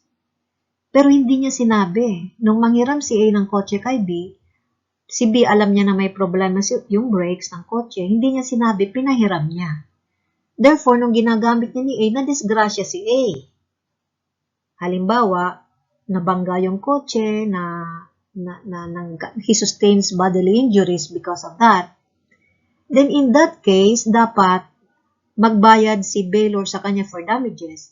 Now, kung hindi sa kanya nagbayad for damages, that is a justifiable reason for retaining the property unless the bailor pays him the damages for the injuries that he sustained. So, ito yung 1944. It speaks of whether the bailee can retain the thing loaned. Kung ang utang ni bailor kay bailee ay ibang transaksyon, then hindi dapat i-retain. Pero kung yung utang ni bailor kay bailee ay dahilan sa, nagkaroon ng physical injuries, for example, si Bailey, dahil nung ginagamit niya yung kotse, may problema pala yung kotse, pero hindi sa kanya sinabi ni Baylor. For that reason, nagkaroon siya ng physical injuries, then dapat magbayad si Baylor sa kanya. Pag hindi siya binayaran, then that is a proper ground to retain the thing loan. That is in 1944 in relation to 1951. Article 1945, when there are two or more bailees to whom a thing is loaned in the same contract, they are liable solidarily. So halimbawa, yung example natin kanina sa kotse, si A at saka si B, magkaibigan, nanghiram ng kotse kay C. So dito dalawa ang bailee. In case of loss or deterioration of the thing loaned, the liability will be solidary. Ano ibig sabihin ng solidary liability? So this may be referring also to 1942. Those are the situations in 1942. There are 5 situations enumerated thereunder where the law says that in case of loss of the thing loaned, the bailee is liable. Ito yung notwithstanding the fact that the loss may have been occasioned by fortuitous event under 1174. General rule sa 1174, no person is responsible for events that are unforeseeable, but though foreseeable, are inevitable. Ito yung fortuitous event. Pero under 1942, sabi doon, under the 5 situations enumerated thereunder, the bailee is responsible. Ibig sabihin, pag nasira, na-disgrasya yung bagay na hiniram, then the bailee is liable for payment of the value and plus damages. So, halimbawa, dalawa yung bailee at nangyari yon, then liable sila, pero solidary ang kanilang liability. Ano yung solidary liability? You can collect from one of them the entire amount. And then, halimbawa, si A at B nanghiram ng kotse. And then, ang nangyari, sabi nila, susunduin nila yung kaibigan nila sa airport. Pero ang ginawa nila, pumunta sila ng Baguio, joyride sila papuntang Baguio. And then, ang example natin kanina, nasira yung kotse dahil may landslide, nabagsakan yung kotse, nasira, total wreck. Then, liable si bailee, sabi sa 1942. Kaya lang dalawa ang bailee dito, si A at B. Then, paano maniningil si Baylor? Solidary sila. Ibig sabihin, kung ang value ng kotse ay 2 million, for example, pwede niyang singilin ng 2 million si A o kaya si B lang. And then, pag nagbayad na si A, bahala na silang dalawa because as to between them, they are joint. Ibig sabihin, hati sila. Kaya lang, as to the creditor, as to the bailor, they are solidary. Ibig sabihin, pwedeng maningil si bailor ng entire amount. Halimbawa, 2 million yung sisingilin niya, nasira yung kotse, nawala. Total wreck ay yung kotse. Maniningil siya ng 2 million, dalawa si Bailey, A and B, pwedeng si A lang ang singilin niya. O kaya naman, pwedeng si B lang. And then, pag nagbayad si A halimbawa, bahala na silang. Bahala na siyang humingi ng reimbursement kay B. Or kung si B naman ang siningil ni Baylor, bahala ni si B na maningil ng share ni A. Pero as far as the Baylor is concerned, any one of them can pay the entire amount. Yun po ang ibig sabihin ng solidarity. The opposite of which is joint. Yung joint, yung hati. Equal sharing ng liability. Dito sa solidarity, any one of the debtors can be made to pay the entire amount. So, that's the beauty of this.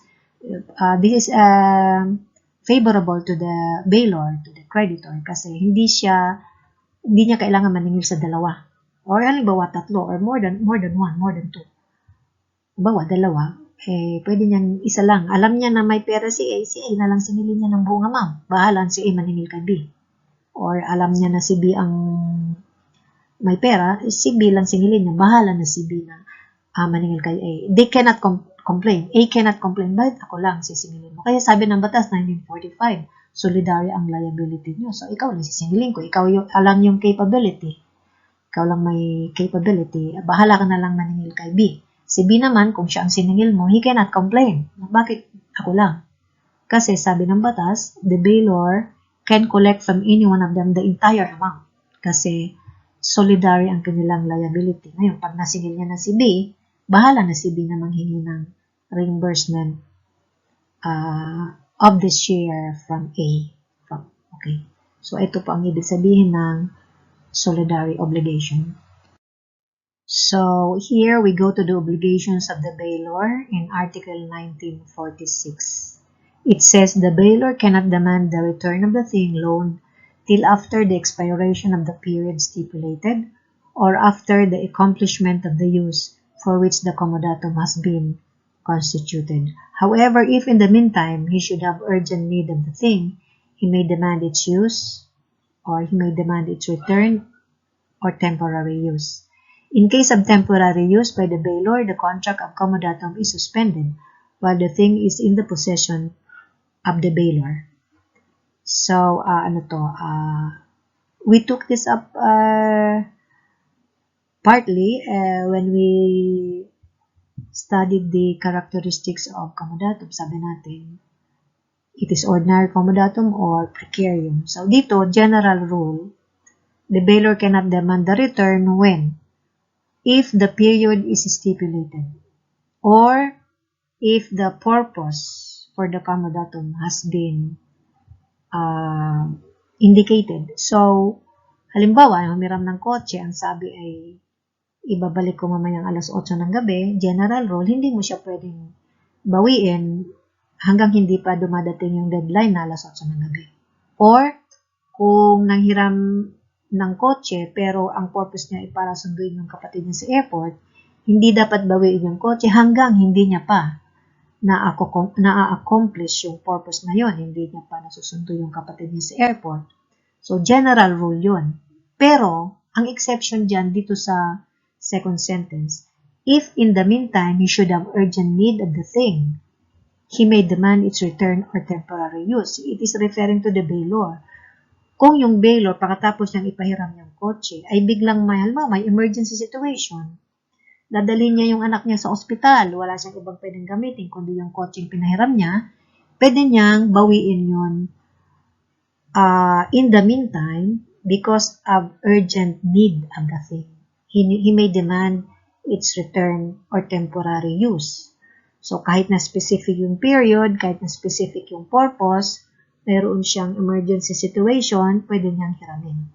So, sabi ng second paragraph, in case of temporary use by the bailor, the contract of comodatum is suspended while the thing is in the possession of the bailor. Ibig sabihin, pagkatapos ng emergency situation, so ang example natin, pinahiram niya yung kotse niya at ang sabi ang usapan nila, ibabalik ng alas 8, pero pagkatapos hiramin, biglang may emergency sa bahay, kailangan dalhin niya yung anak niya sa ospital, pwede niyang bawiin muna yun.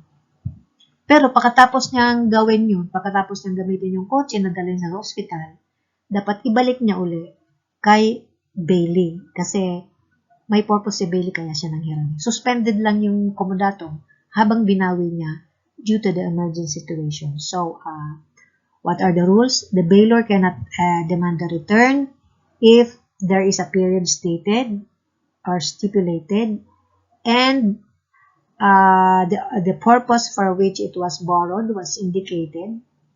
So, hindi niya pwedeng bawiin kung hindi pa nangyayari or hindi pa na-accomplish yung purpose bakit siya nanghiram. Ang exception dito ay kung in case of urgent need on the part of the bailor, he can demand its return or temporary use. Remember, temporary. Kasi pag nagamit niya na yon, example natin, may dinala siya sa hospital na member ng kanyang family, pagkatapos niyang dalhin sa hospital, dapat ibalik niya uli kay Bailey para matuloy naman yung purpose ni Bailey, bakit siya nanghiram ng kotse. So, yun ang 1946. Article 1947, the bailor may demand the thing at will, and the contractual relation is called a precarium in the following cases. If neither the duration of the contract nor the use to which the thing loaned should be devoted has been stipulated, and if the use of the thing is merely tolerated by the owner. I think we have taken this up before, earlier. Sabi natin, types of comodatum, we have the ordinary comodatum where the bailor cannot demand the return of the thing loaned before the expiration of the period. And number 2, precarium. So, ito yung precarium na napag-usapan na natin kanina. Sa precarium, the bailor may demand the return of the thing at will. Pwede niyang bawiin kung kailan niya gustong bawiin. Kailan? Number 1, if neither the duration nor the use. So, yung duration hindi sinabi kung kailan isasoli, open-ended ang kanyang walang stipulated period at wala ring usapan tungkol sa kung bakit niya hiniram. Yung purpose ng kanyang panghihiram ay hindi rin nakastipulate. In other words, nung manghiram siya, hindi niya sinabi kung kailan niya susoli, or nung manghiram siya, si Bailey, hindi niya naman sinabi kung anong gamit, anong dahilan, bakit siya nanghiram, asaan niya ba gagamitin yung bagay na yun, yung hiniram niya. So, halimbawa, yung example natin kanina, yung kotse, hindi sinabi ni Bailey kung kailan niya susoli, at hindi niya rin sinabi kung bakit siya nanghiram. Then, in which case, si bailor pwede niyang bawiin at will or anytime. Ang pangalawang situation, na-mention na rin natin ito kanina, when the use by the bailee is by mere tolerance of the bailor. Sabi dito, if the use of the thing is merely tolerated by the owner. So, may kapitbahay ka na palaging ginagamit yung kotse mo or yung bisikleta mo, nakikita mo ginagamit niya, hindi siya nagpapaalam, basta niya ginagamit, hinahayaan mo naman, by mere tolerance lang yun. In other words, next time namang nagamitin niya, pwede mong bawiin anytime. Pwede mong bawiin at will. So, ito yung sinasabing precarium, where the bailor may demand the return of the thing at will. So, we have taken this up before. Article 1948, the bailor may demand the immediate return of the thing if the bailee commits any act of ingratitude specified in Article 765. So, dito inilagay ko na rin yung Article 765 on donation. So, under 1946, na-mention natin yung instances where the bailor cannot demand the immediate return of the thing loaned or cannot demand at will the thing loaned. Ito yung where there is a stipulation as to the period, where there is a stipulation as to the purpose, hindi niya pwedeng general rule, hindi niya pwedeng bawiin kaagad hanggang hindi pa dumating yung deadline or hindi pa nagagawa yung purpose kung bakit siya nanghiram. Pero may exception tayo sa 1946, in case of urgent need, pwede niya rin bawiin temporarily. Pero pagkatapos ma-address niya yung urgent need niya, dapat ibalik niya kasi suspended lang yung comodatum. Dito sa 1948, these are situations where despite the stipulation as to the period and the stipulation as to the purpose for which the comodatum was constituted, the bailor may demand the immediate return. Kahit na, sabi niya, babalik ko mamaya alas 8. Pero pwede mong bawiin ka agad kahit na hindi pa dumating yung alas 8. Or susundin ko yung kapatid ko sa airport. Kahit hindi niya pa nasusundo, pwede mong bawiin under situations analogous to 765. Yung 765 dito ay this pertains to donation, revocation of donation. So, nilagay ko na rin dito, what are those? So, 765 says, the donation may also be revoked at the instance of the donor by reason of ingratitude in the following cases. So, kung i-apply natin ito sa loan situation, comodatum situation, in the case of bailor and bailee, i-substitute na lang natin yung donor and donee. So, number 1, donation may be revoked if the donee should commit some offense against the person, the owner of the property of the donor, or of his wife or children under his parental authority. Act of ingratitude yun. So, kung i-apply natin sa comodatum, if the bailee should commit some offense against the person, the owner, or the property of the bailor or of his wife or children under his parental authority. Napakalawak ng coverage nito, no? Kung Bailey, yung nanghiram ng kotse, halimbawa, should commit some offense against the person or the owner or the property. So these are crimes against persons, crimes against property, crimes against maybe chastity.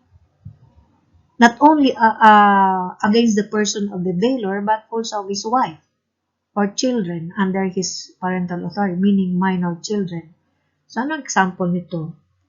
Halimbawa, physical injuries. Binugbog niya yung bailor. Okay? Or yung kanyang asawa o yung kanyang minor child. Then, pwede niyang bawiin kaagad kung ano man yung pinahiram niya. Kahit ng period specific pa yon, hindi pa dumating yung deadline, bawiin niya na. Or purpose specific, hindi pa niya nagagamit yun ayon sa kanyang purpose, pwede niyang bawiin. Ano pa yun? Should commit against the person, against the owner. Pinagbintangan mo siya, like, pinagbintangan mo siyang magnanakaw siya, in parang oral defamation or libel. Pinagbintangan mo siya ng isang masamang ugali, no? Or the property, sinira mo ang kanyang crimes against property. Pagnanakaw, theft, robbery, malicious mischief. So, yun ang ginawa mo sa kanyang ari-arian or sa ari-arian ng kanyang asawa o minor child, then pwede mong bawiin kagad yung bagay na ipinahiram mo sa kanya kahit na period specific or purpose specific.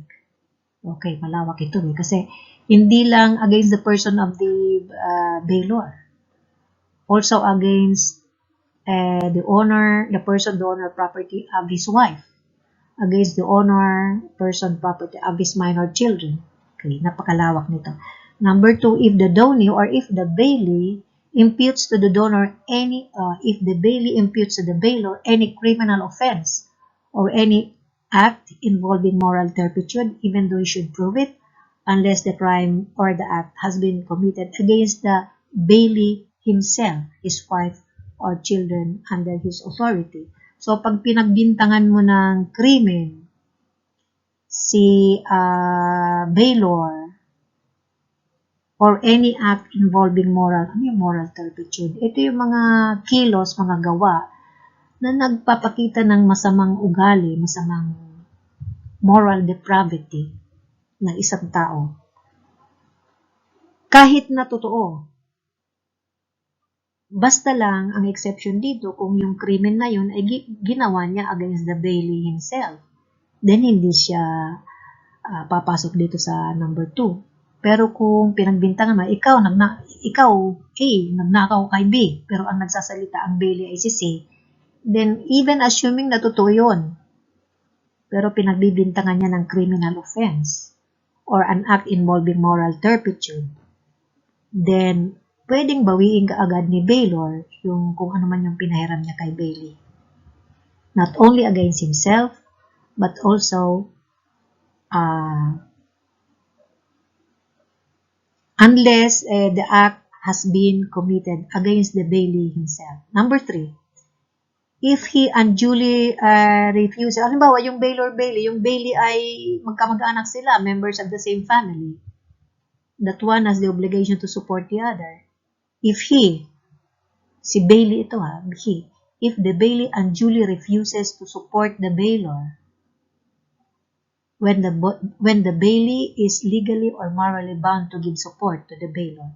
So, the persons that are obliged to give support to each other are found in Article 194. 194 is the coverage of support. Ano ba yung mga bagay-bagay na forming part of support? 195, this under the family code, these are the persons who are obliged to support each other.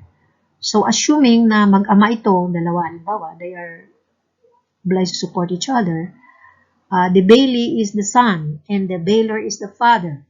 The son has the obligation to support the father when the father is in need of support and when the son is capable of giving support. Pero the son unduly or unlawfully or unjustifiably refuses to support the father. Yung father nangangailangan ng sustento, pero yung anak capable naman ng magsustento, ayaw niya magsustento, pero yung anak nanghiram ng kotse sa father, then because of that, the father, the bailor, can immediately recall or demand the return of the thing loan, in this case the car, even before the accomplishment of the purpose or even before the expiration of the period during which the loan was constituted. So, ito po yung tatlong situations kung kailan, despite the fact that the period is specified and the purpose is specified, the bailor can demand the return of the thing loan under these circumstances. These are under Article 765, pertaining to donation. So, ang donor dito, papalitan natin ng bailor. Ang donee, papalitan natin ng bailee. So, pareho ang circumstansya. Kung kailan pwedeng bawiin yung donation, ganun din. Kailan bawiin yung loan in comodatum. Article 1949, the bailor shall refund the extraordinary expenses during the contract for the preservation of the thing loaned, provided that the bailee brings the same to the knowledge of the bailor before incurring them, except when they are so urgent that the reply to the notification cannot be awaited without danger. If the ordinary expenses arise on the occasion of the actual use of the thing by the bailee, even though he acted without fault, they shall be borne equally by both the bailor and the bailee unless there is a stipulation to the contrary. So, sabi natin earlier, the ordinary expenses is for the account of the bailee. Pero yung extraordinary expenses for the preservation of the thing is for the account of the bailor, yung may-ari. So, ang rule dito, halimbawa, pagkatapos niyang ipahiram yung kotse, let's stick to the car as our example. Noon lang nakakita ni bailee na may gagastusan doon sa kotse. Halimbawa, nakita niya na hindi pala gumagana yung brakes or may mga wirings pala sa ilalim ng kotse na makalas na hindi niya magagamit yung kotse kung hindi niya ipapaayos muna. So, kaya lang nandun na sa kanya, pinahiram na sa kanya yung kotse. So, anong dapat niyang gawin? Ang dapat niyang gawin ay ipaalap niya kay bailor ang tungkol doon. Para alam naman ni bailor na mayroon siyang obligation to reimburse. Kasi gagastusan muna ito ni bailee. Dahil nanghiram siya ng kotse para gamitin niya, pero nakita niya may mga problema. So, he might want to fix those problems first. Siyempre, kailangan ayusin niya. So, para naman ma-entitle siya sa reimbursement, kailangan ipaalam niya muna kay bailor ang tungkol sa problema bago niya gastusan. Except kung when they are so urgent that the reply to the notification cannot be awaited without danger. So, halimbawa, kasalukuyan silang bumibiyahe. And then, noon niya lang tumigil yung kotse bigla nang pina-inspect niya sa mekaniko ay sira daw yung brakes or may mga nakalas daw na wiring sa ilalim. So, hindi naaandar yung kotse. So, extraordinary expenses yun kung gagastusan niya yun. So, syempre, gagastusan niya muna para matuloy ang lakad niya. Pero dapat niya muna ipaalam kay bailor para naman alam ni bailor kung ano yung problema at alam ni bailor na magre-reimburse siya. Pero ito sa second paragraph, if the extraordinary expenses arise on the occasion of the actual use of the thing by the bailee, even though he acted without fault, they shall be borne equally by both the bailor and the bailee, unless there is a stipulation to the contrary. Habang bumibiyahe siya, hiniram niya yung kotse, habang kasalukuyang bumibiyahe, tumigil yung kotse, nagkaroon ng problema, at kailangan gastusan ni bailee, pero hindi niya naman notify si bailor kasi hindi niya ma-reach si bailor, gastusan niya na. Pero in that case, hati sila, equal sharing sila sa gastos. If the expenses are incurred during actual use without the fault of the bailee. Wala naman siyang pagkukulang, wala siyang kasalanan, pero nasira yung kotse, so kung ipapaayos niya yon, at dapat ipaayos niya kasi kasalukuyan niyang ginagamit. Then, sharing, equal sharing sila ni Baylor at Bailey. Article 1950, if for the purpose of making use of the thing, the Bailey incurs expenses other than those referred to in Articles 1941 and 1949, he is not entitled to reimbursement. Okay, so dito, minimension yung 1941. We have taken this up earlier. So 1941, this pertains to ordinary expenses. We have already settled that the Bailey is liable for ordinary expenses. In case of a car, for example, nanghiram siya ng kotse, yung ordinary expenses nun ay yung gasolina, yung car wash, yung hangin sa gulong, etc. Yung mga ganun, para magamit niya yung kotse. Pero sa 1949, sabi dito, the bailor shall refund the extraordinary expenses during the contract for the preservation of the thing loan, provided the bailey brings the same to the knowledge of the bailor before incurring them, except when they are so urgent that the reply to the notification cannot be awaited without danger. So, halimbawa, nanghiram siya ng kotse, si bailey nanghiram ng kotse. Habang bumibiyahe siya, tumigil yung kotse. Nung pinatingnan niya sa mekaniko, may mga nakalas na, may mga naputol na wiring sa ilalim, kaya tumigil yung kotse. In other words, hindi niya na magamit yung kotse. So, paano yun? Extraordinary expenses yun kasi kung hindi mo gastusan yun, hindi mo na magagamit yung kotse. Extraordinary yun. O kaya nasira yung brakes. Extraordinary yun. So, anong dapat gawin ni Bailey? So, ang dapat gawin ni Bailey, tatawagan niya or ipaparating niya sa kaalaman ni Baylor ang tungkol sa bagay na yun. So, bago niya ipaayos, ipaalam niya muna kay Baylor, parang kumbaga kukunin niya yung approval ni Baylor para ipapaayos niya. Dapat ipaayos niya kasi nangyari yung problema habang ginagamit niya. Halimbawa, nagbibiyahe siya papuntang Baguio.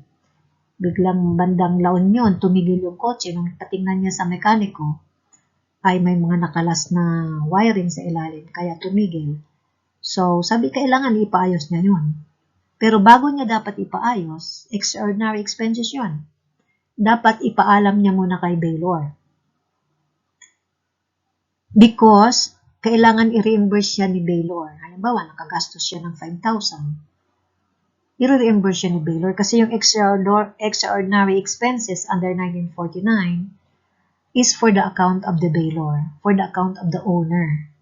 Yung sagot niya lang yung ordinary expenses under 1941. Remember that. Yung extraordinary, sagot ito ni owner, ni Baylor.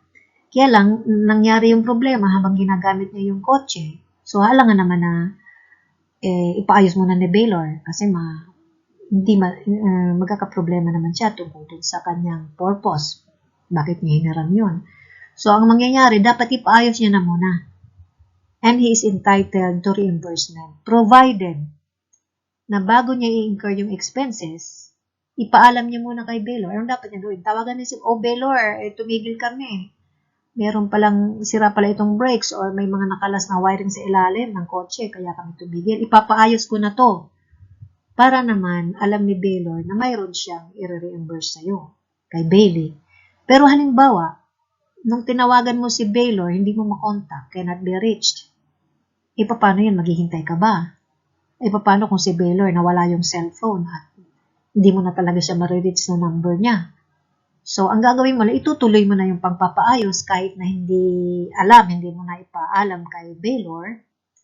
Pero in that case, sabi dito, if the extraordinary expenses arise on the occasion of the actual use of the thing by the Bailey, even though he acted without fault, wala siyang kasalanan, they shall be borne equally by both the Baylor and the Bailey unless there is a stipulation to the contrary. So, general rule, the extraordinary expenses is for the account of the Baylor. Pero kung nangyari yung problema habang ginagamit niya ni Bailey at pinaayos niya yun, yung sinasabi natin na nasira yung brakes or may mga nakalas na mga wiring sa ilalim, kaya siya tumigil at pinaayos niya, ang rule dito is 50-50. Halimbawa, gumastos siya ng 5,000, then he is entitled to reimbursement to the tune of 2,500. 50-50 sila.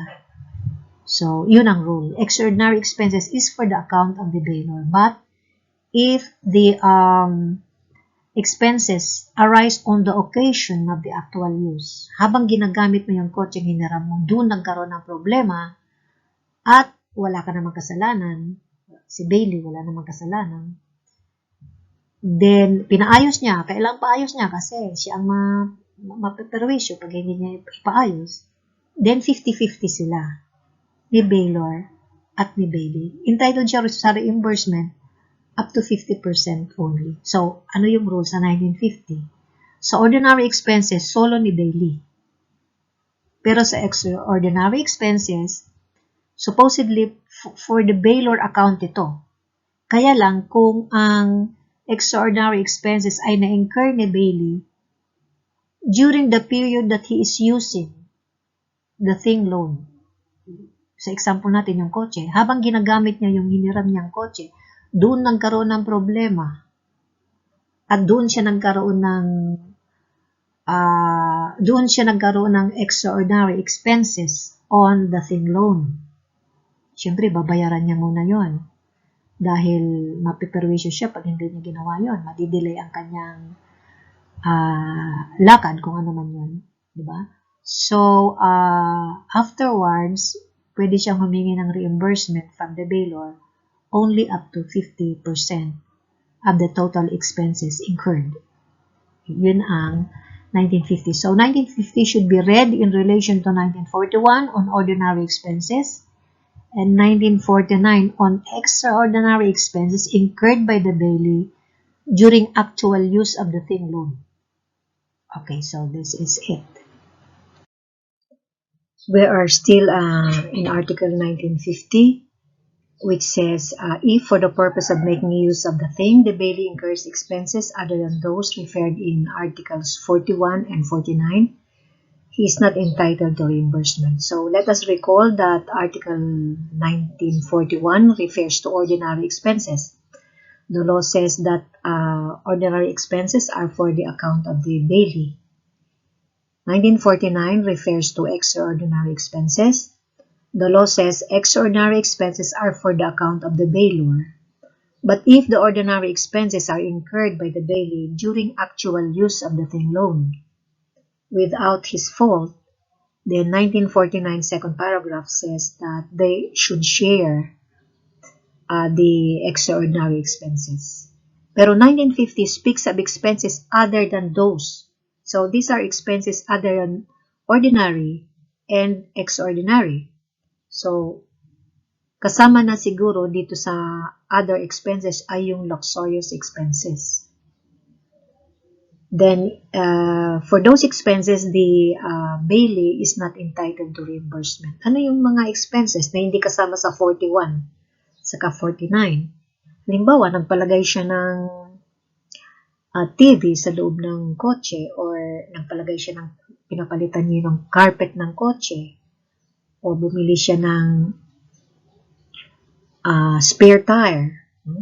These things, since they are neither ordinary nor extraordinary, if they are incurred by the Bailey is not entitled to reimbursement. So, lahat ng luxurious expenses on the subject matter of comodatum will be for the account of the Bailey and he is not entitled to reimbursement. Kasama na dito yung luxurious expenses. Halimbawa sa bahay, pinagamit sa kanya yung bahay by way of comodatum, pero nagpalagay siya nagpa-landscape siya. Hindi naman yung ordinary, hindi naman yung extraordinary. Nagpalagay siya ng lagoon or swimming pool or nagpalagay siya ng estatwa ni Dino sa front yard o nung ipahiram sa kanya yun, walang bakod yun, nagpabakod siya. So these things, since they are neither ordinary nor extraordinary, or they may be ordinary pero hindi naman kailangan, then they are not subject to reimbursement if incurred by the bailee during the contract ab comodatum.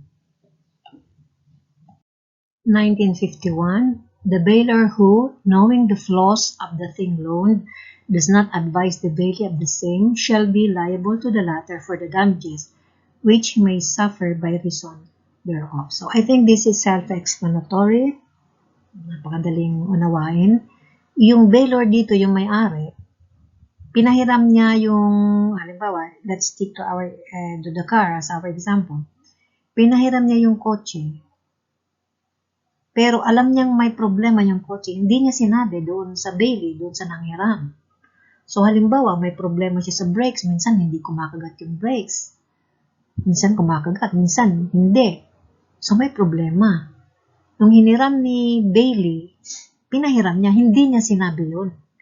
Na alam mo, may problema yung brakes yan, pa-check mo muna. Hindi niya sinabi yun. So ginamit ni bailee, kampante si bailee na walang problema. Hindi sinabi ni bailor eh. Nung ginamit niya na, hindi kumagat yung brakes, nabangga siya. So, he sustains injuries. Mga gasgas sa katawan, siguro. Mga injury, physical injury. So, the law says that the bailor is liable for damages to the bailee for the injuries that the latter may have suffered by reason thereof. By reason of the fact that there was something wrong. There were flaws in the thing loaned, pero hindi niya, kasi bad faith ito eh. Dapat sinabi niya, okay, pwede mong hiramin, pero alam, pa-check mo muna yung ano nito, may problema kasi ito. Hindi niya sinabi. So, bad faith siya. Therefore, kung ano man ang injury na na-sustain, ano man ang damage na na-incur ni bailee dahil sa flow na yon sa kotse, sa example natin, in the car, because the bailor did not disclose to him what was wrong with the car, then he is liable for damages. Article 1952, karugtong ito ng 1951, it says, the bailor cannot exempt himself from payment of expenses or damages by abandoning the thing to the bailee. So, ano to? Halimbawa, yung bailor, liable siya for extraordinary expenses. In the case of 1950, yung situation sa 1950, na the bailee incurs extraordinary expenses on the thing loan. Halimbawa, yung kotse, yung example natin, habang bumibiyahe siya, nagka-problema yung kotse, natigil. So, pinaayos niya muna. So, sabi natin, either full reimbursement or 50-50. Yung 50-50, kung na-incur yung expenses during the actual use of the thing loan without the fault of the bailee. Or yung pangalawa naman, 1951, ang situation naman doon ay may problema sa kotse, sa thing loan, pero hindi niya sinabi. And then by reason of that, nagkaroon ng injury, nag-sustain ng physical injuries si bailee, therefore, liable si bailor for damages. So, halimbawa si bailor, liable siya for damages, pero hindi siya nagbayad. Tapos, hindi niya na lang kinuha yung kotse, sige, sa'yo na yan. Pero, wala akong pambayad. Pwede ba yun na quits na lang tayo, iyon na ang kotse, hindi na lang kita babayaran? So, 1952 says, the bailor cannot exempt himself from the payment of expenses or damages by abandoning the thing to the bailee. Yung so example natin sa kotse kanina, nag-incur ng extraordinary expenses yung bailee, and then pwede ba yun na hindi na lang siya magbayad, i-abandon niya na lang, hindi niya na lang bawiin yung kotse, or yung pangalawa, may fault yung kotse pero hindi niya sinabi, therefore na aksidente si bailee, nagkaroon ng physical injuries. Ganon din, pwede bang hindi na siya magbabayad, si bailor? Hindi niya na lang babawiin yung kotse? Pwede ba yun? Sabi sa 1952, no. Dapat bayaran niya yung expenses, yung extraordinary expenses, or yung damages incurred by the bailee by reason of the flaw doon sa 1951. So, hindi pwede na, kung i-abandon niya, why not? I-abandon niya. Pero, hindi yun dahilan para hindi na siya magbayad ng damages. He still have to pay for the damages incurred by the bailee or for the expenses, extraordinary expenses incurred by the bailee on the thing loaned. Oh, okay, so far we have talked about comodatum, hiram. Now we will begin to discuss mutuum or simple loan, utang. No? So, 1953, alam na natin to, napag-usapan na natin to sa unang article. It says, a person who receives a loan of money or any other fungible thing acquires the ownership thereof and is bound to pay to the creditor an equal amount of the same kind and quality. We have taken this up in 1933. Sabi natin, may distinction kasi doon ng mutuum at comodatum. In comodatum, ownership does not pass, but in mutuum, ownership passes from the lender to the borrower. So, a person who receives a loan of money or any other fungible acquires the ownership. So, pagka pinautang mo siya ng pera, pag binigay mo na yung pera at tinanggap niya ng kanya na yun. Nangutang siya ng 1 kilong bigas, pag dineliver mo na sa kanya yung bigas, binigay mo na at tinanggap niya na, kanya na yun. Na yun sa'yo. Paano yun? Kailangan siyang magbayad. Ang pambayad niya, hindi na yun. Pero he has to procure something of the same amount, same kind and quality para pambayad kay lender. So, halimbawa, yung example natin kanina, nangutang siya ng pera, 100 pesos. Pagbigay sa kanya ng 100 pesos at pag tinanggap niya na kanya na yun, ano yung pambayad niya? Hindi na yung perang binigay sa kanya. Babayaran niya ng siguro isang 100 peso bill pero hindi na yung papel na ibinigay sa kanya dati. Or magbayad siya ng in the form of 5 pieces of 20 peso each. So, for a total of 100. Kung yung bigas naman, nangutang siya ng 1 kilong jasmine rice, yung inutang niya, kung yun ay fungible or consumable, hindi na yun ang ibabalik niya. Ang ibabalik niya ay he has to procure 1 kilo of rice also, same quantity, same quality. Kung jasmine yun, kuha rin siya ng jasmine. And the same kind and quality, bigas, same kind and quality, jasmine din. And same amount, 1 kilo din. Yun ang ibabalik niya. Yun ang simple loan or mutuum. Sa wikang Pilipino, ito ay utang. The ownership passes. That's why, kung ikaw nagpapautang, dapat sarili mo. You own the thing. Kasi you cannot give what you don't have. If you don't have ownership, you cannot pass on ownership. Unlike in comodatum, where ownership does not pass. Kasi sa hiram, kung ano yung hiniram niya, yun ibabalik niya. Pero dito, kung ano ang inutang mo, hindi mo na yun ibabalik. Kukuha ka ng ibang bagay, kung halimbawa, sabi natin bigas, bibili ka ng bigas. Na pareho ang quality, pareho ang quantity, pareho ang kind, no? Bigas din. So yun, that is 1953. Okay, 1954. A contract whereby one person transfers the ownership of a non-fungible things to another with the obligation on the part of the latter to give things of the same kind, quantity, and quality shall be considered a barter. So, non-fungible. Non-fungible is the proper subject matter of a comodatum, hiram, non-fungible. Yung example natin kanina, kotse, bisikleta, cellphone, yun. Non-fungible yun. Ibig sabihin, if you use them in a manner appropriate to their nature, they are not consumed. So, halimbawa, yung bisikleta, ginamit-gamit mo, kahit na ilang beses mo gamitin, ilang araw mo gamitin, ay hindi siya nakukonsume, hindi siya nauubos. Pagkatapos gamitin, andun pa rin siya, kaya ibabalik mo siya. Pero, yung kontrata na non-fungible yung subject matter, like bisikleta.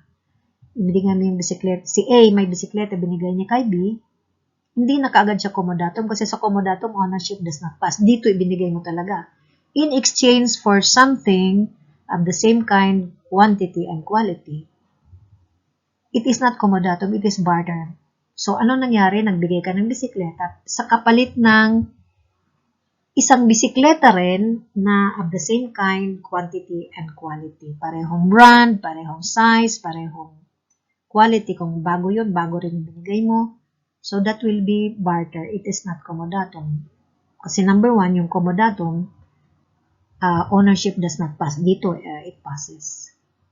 And then, ang isosoli sa comodatum, yung mismong hiniram. Dito, ang isosoli sa'yo ay ibang bagay, pero of the same kind, kung bisikleta yun, bisikleta rin. Of the same quantity, kung isa rin. The same quality, yung brand, pareho. No? Or similar. Then that is barter. That is not comodatum. Okay? Article 1955. The obligation of a person who borrows money shall be governed by the provisions of Article 1249 and 1250 of this Code. If what was loaned is a fungible thing other than money, the debtor owes another thing of the same kind, quantity and quality, even if it should change in value. In case it is impossible to deliver the same kind, its value at the time of the perfection of the loan shall be paid. So, dito sa unang sentence, the obligation of a person who borrows money shall be governed by 1249 and 1250. Ang 1249 dito, inilagay ko na rin, the payment of debts in money shall be made in the currency stipulated, and if it is not possible to deliver such currency, then in the currency which is legal tender in the Philippines. So, can the parties, in the case of mutuum, the loan of money, can the parties stipulate that the payment should be in foreign currency? Yes, they can stipulate. They can stipulate that the payment should be in US dollars, in pounds, in yen, in yuan, etc. Okay? Kaya lang, kung at the time of payment, walang available na foreign currency stipulated, then in the amount equivalent to the legal tender in the Philippines. So, ano yung exchange rate nun? Halimbawa, sa dollar, $1 to 50 pesos. So, pwedeng, kung if the stipulation is to pay in US dollars, and then there are no available US dollars at the time of payment, then ikwenta na lang. Pwede naman na in Philippine currency, kaya lang, according to the prevailing exchange rate, pwede naman yun. If what was loaned is fungible, consumable thing, other than money, the debtor owes another thing of the same kind, quantity and quality, even if it should change in value. So, halimbawa, pagkatapos mo mangutang, biglang nagtaas yung presyo, nangutang ka halimbawa ng isang sakong bigas na hasmin. Nung mangutang ka, 1,000 pesos lang isang sako. Nung babayaran mo na, 2,000 na ang isang sakong hasmin. So, anong dapat mong gawin? Dapat mo bang bayaran lang siya ng halaga ng 1,000? Hindi. Sabi dito sa 1955 second paragraph, the debtor owes another thing of the same kind and quantity and quality, even if it should change in value. In case it is impossible to deliver the same kind, its value at the time of the perfection of the loan shall be paid. So, kailangan bayaran mo siya ng isang sakong hasmin rice din, regardless kung nagmahal na siya. Yun ibabayad mo. Kaya lang, kung at the time of payment, walang available. Naghanap ka na, walang available. Then, babayaran mo siya. Yung value na lang nung inutang mo, kaya lang, value at the time of perfection or value at the time of payment. Sabi dito sa 1955, second paragraph, value at the time of perfection. Nung inutang mo siya, magkano ba yung presyo ng isang sakong hasmin? 1,000. So ngayon, babayaran mo siya 1,000 lang kahit na nagtaas na. Kung ito ang requirements, kung wala kang makita na hasmin rice o ganong klase at the time of payment.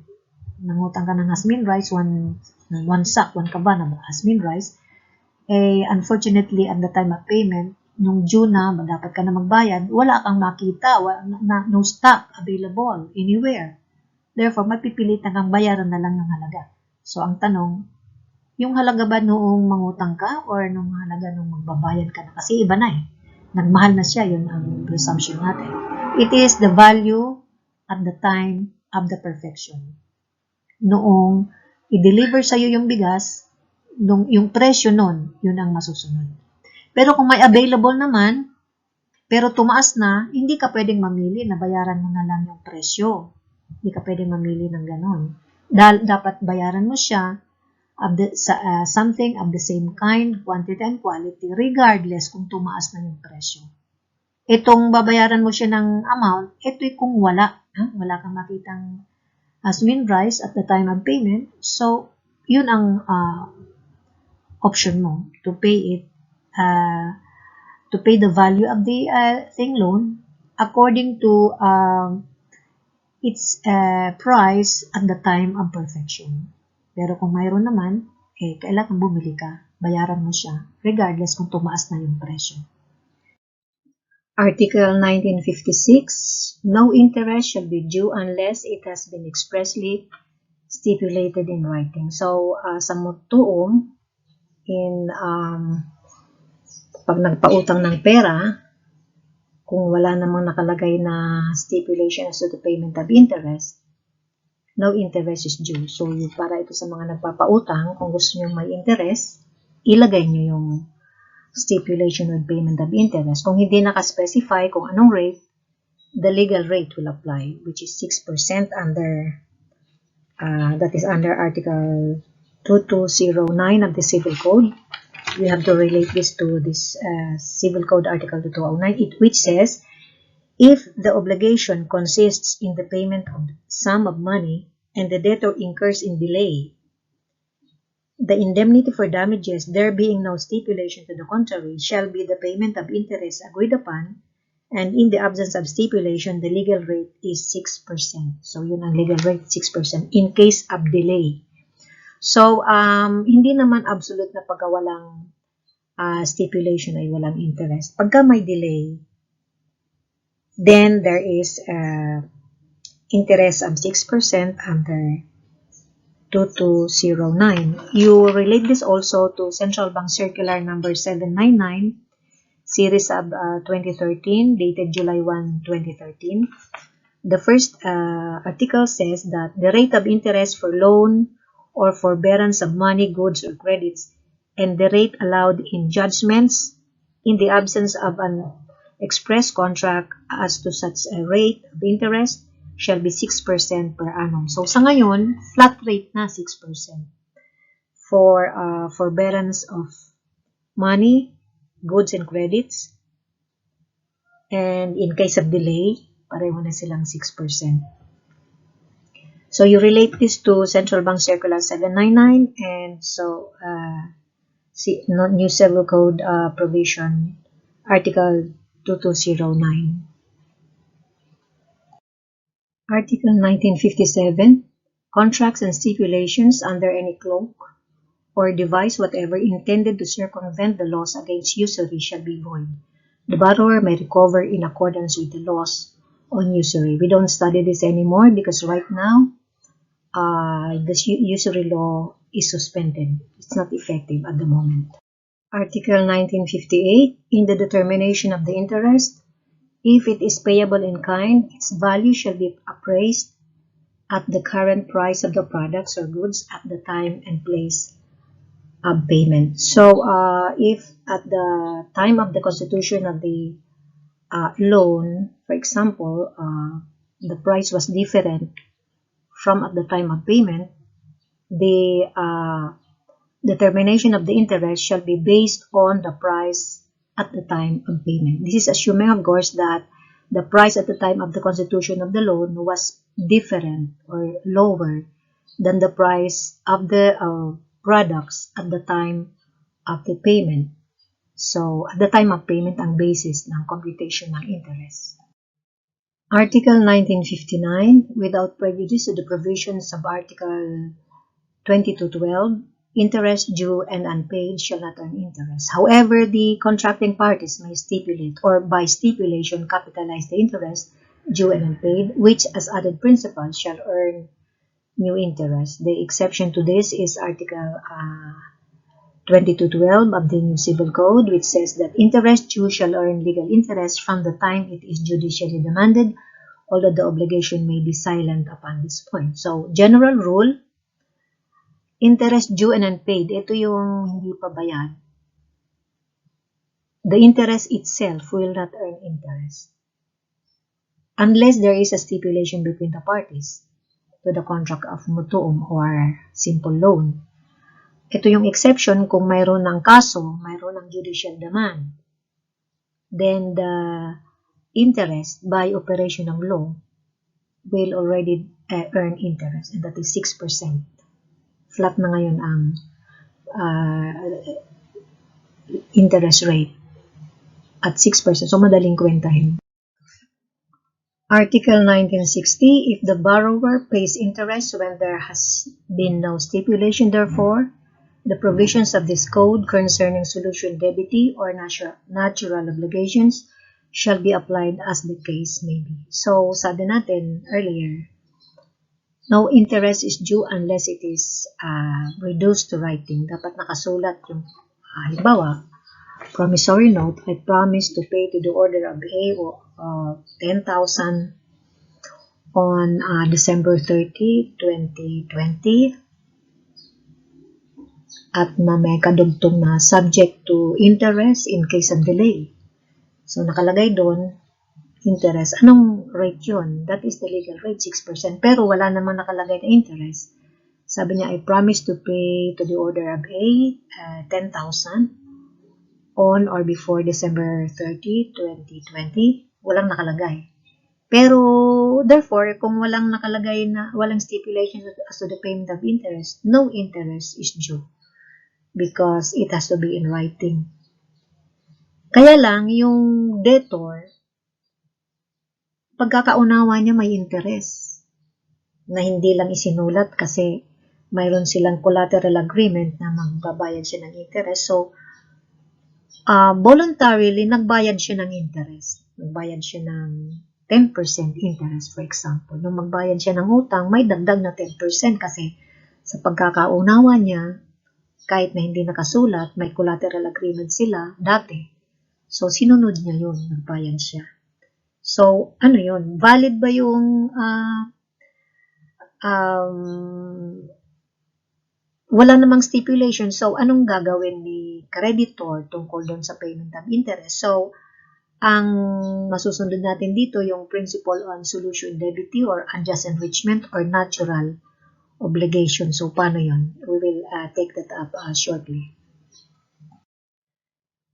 Okay, solution debiti. Under Article 2154, ito yung the rule on solution debiti which is applicable to our situation. Kasi yung situation natin, there is no stipulation as to the payment of interest but the debtor voluntarily paid interest.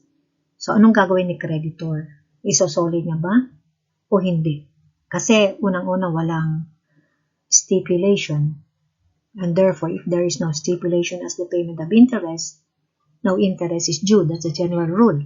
So sabi sa Article 2154, if something is received when there is no right to demand it, and it was unduly delivered through mistake, the obligation to return it arises. So kung yung debtor, nung magbayad siya ng interest, ay nagkamali lang siya. Hindi niya alam na walang valid stipulation as to the payment of interest. Ang naalala niya lang nung umutang siya ay mayroong mention about interest pero hindi yun inilagay sa promissory note. So sa pagkakaalam niya, mistakenly, akala niya may interest. So nagbayad siya ng interest. Ano to? Solution debiti, this quasi-contract. So this is a source of obligation. So what is the obligation of the creditor? Upon receipt of the interest which was unduly delivered through mistake. No interest was due, pero mistakenly, yun ang paniwala ni debtor na mayroon siyang utang na interest. The obligation to return it arises. Yun ang rule sa 2154, solution debiti. Kasi nagkamali lang yung debtor, akala niya may interest. Yung pala wala naman kasi unless it is in writing, no interest is due. So, delivery by mistake ito. Then, the creditor has the obligation to return it. Yun ang 2154. Pero sa natural obligations naman, 1423, sabi dito, obligations are civil or natural. Civil obligations give a right of action to compel their performance. Natural obligations not being based on positive law but on equity and natural law do not grant a right of action to enforce their performance. But, ito yung mahalaga, yung underlinean ko. After voluntary fulfillment by the obligor, they authorize the retention of what has been delivered or rendered by reason thereof. So, depende yun. So, ang tanong natin, isusoli niya ba? Kung by mistake ang pagbabayad niya, hindi niya alam na walang interest talaga kasi hindi naman nakasulat. Pero mistakenly, ang paniwala niya mayroon. So, nagbayad siya. 2154 is applicable. Isoli mo. Isoli dapat ni creditor, ni lender, hindi kay sabmutuon, yung interest which was delivered to him by mistake. Kasi nagkamali lang si debtor. Akala niya mayroon, wala pala. 2154 will apply, therefore you have to return it.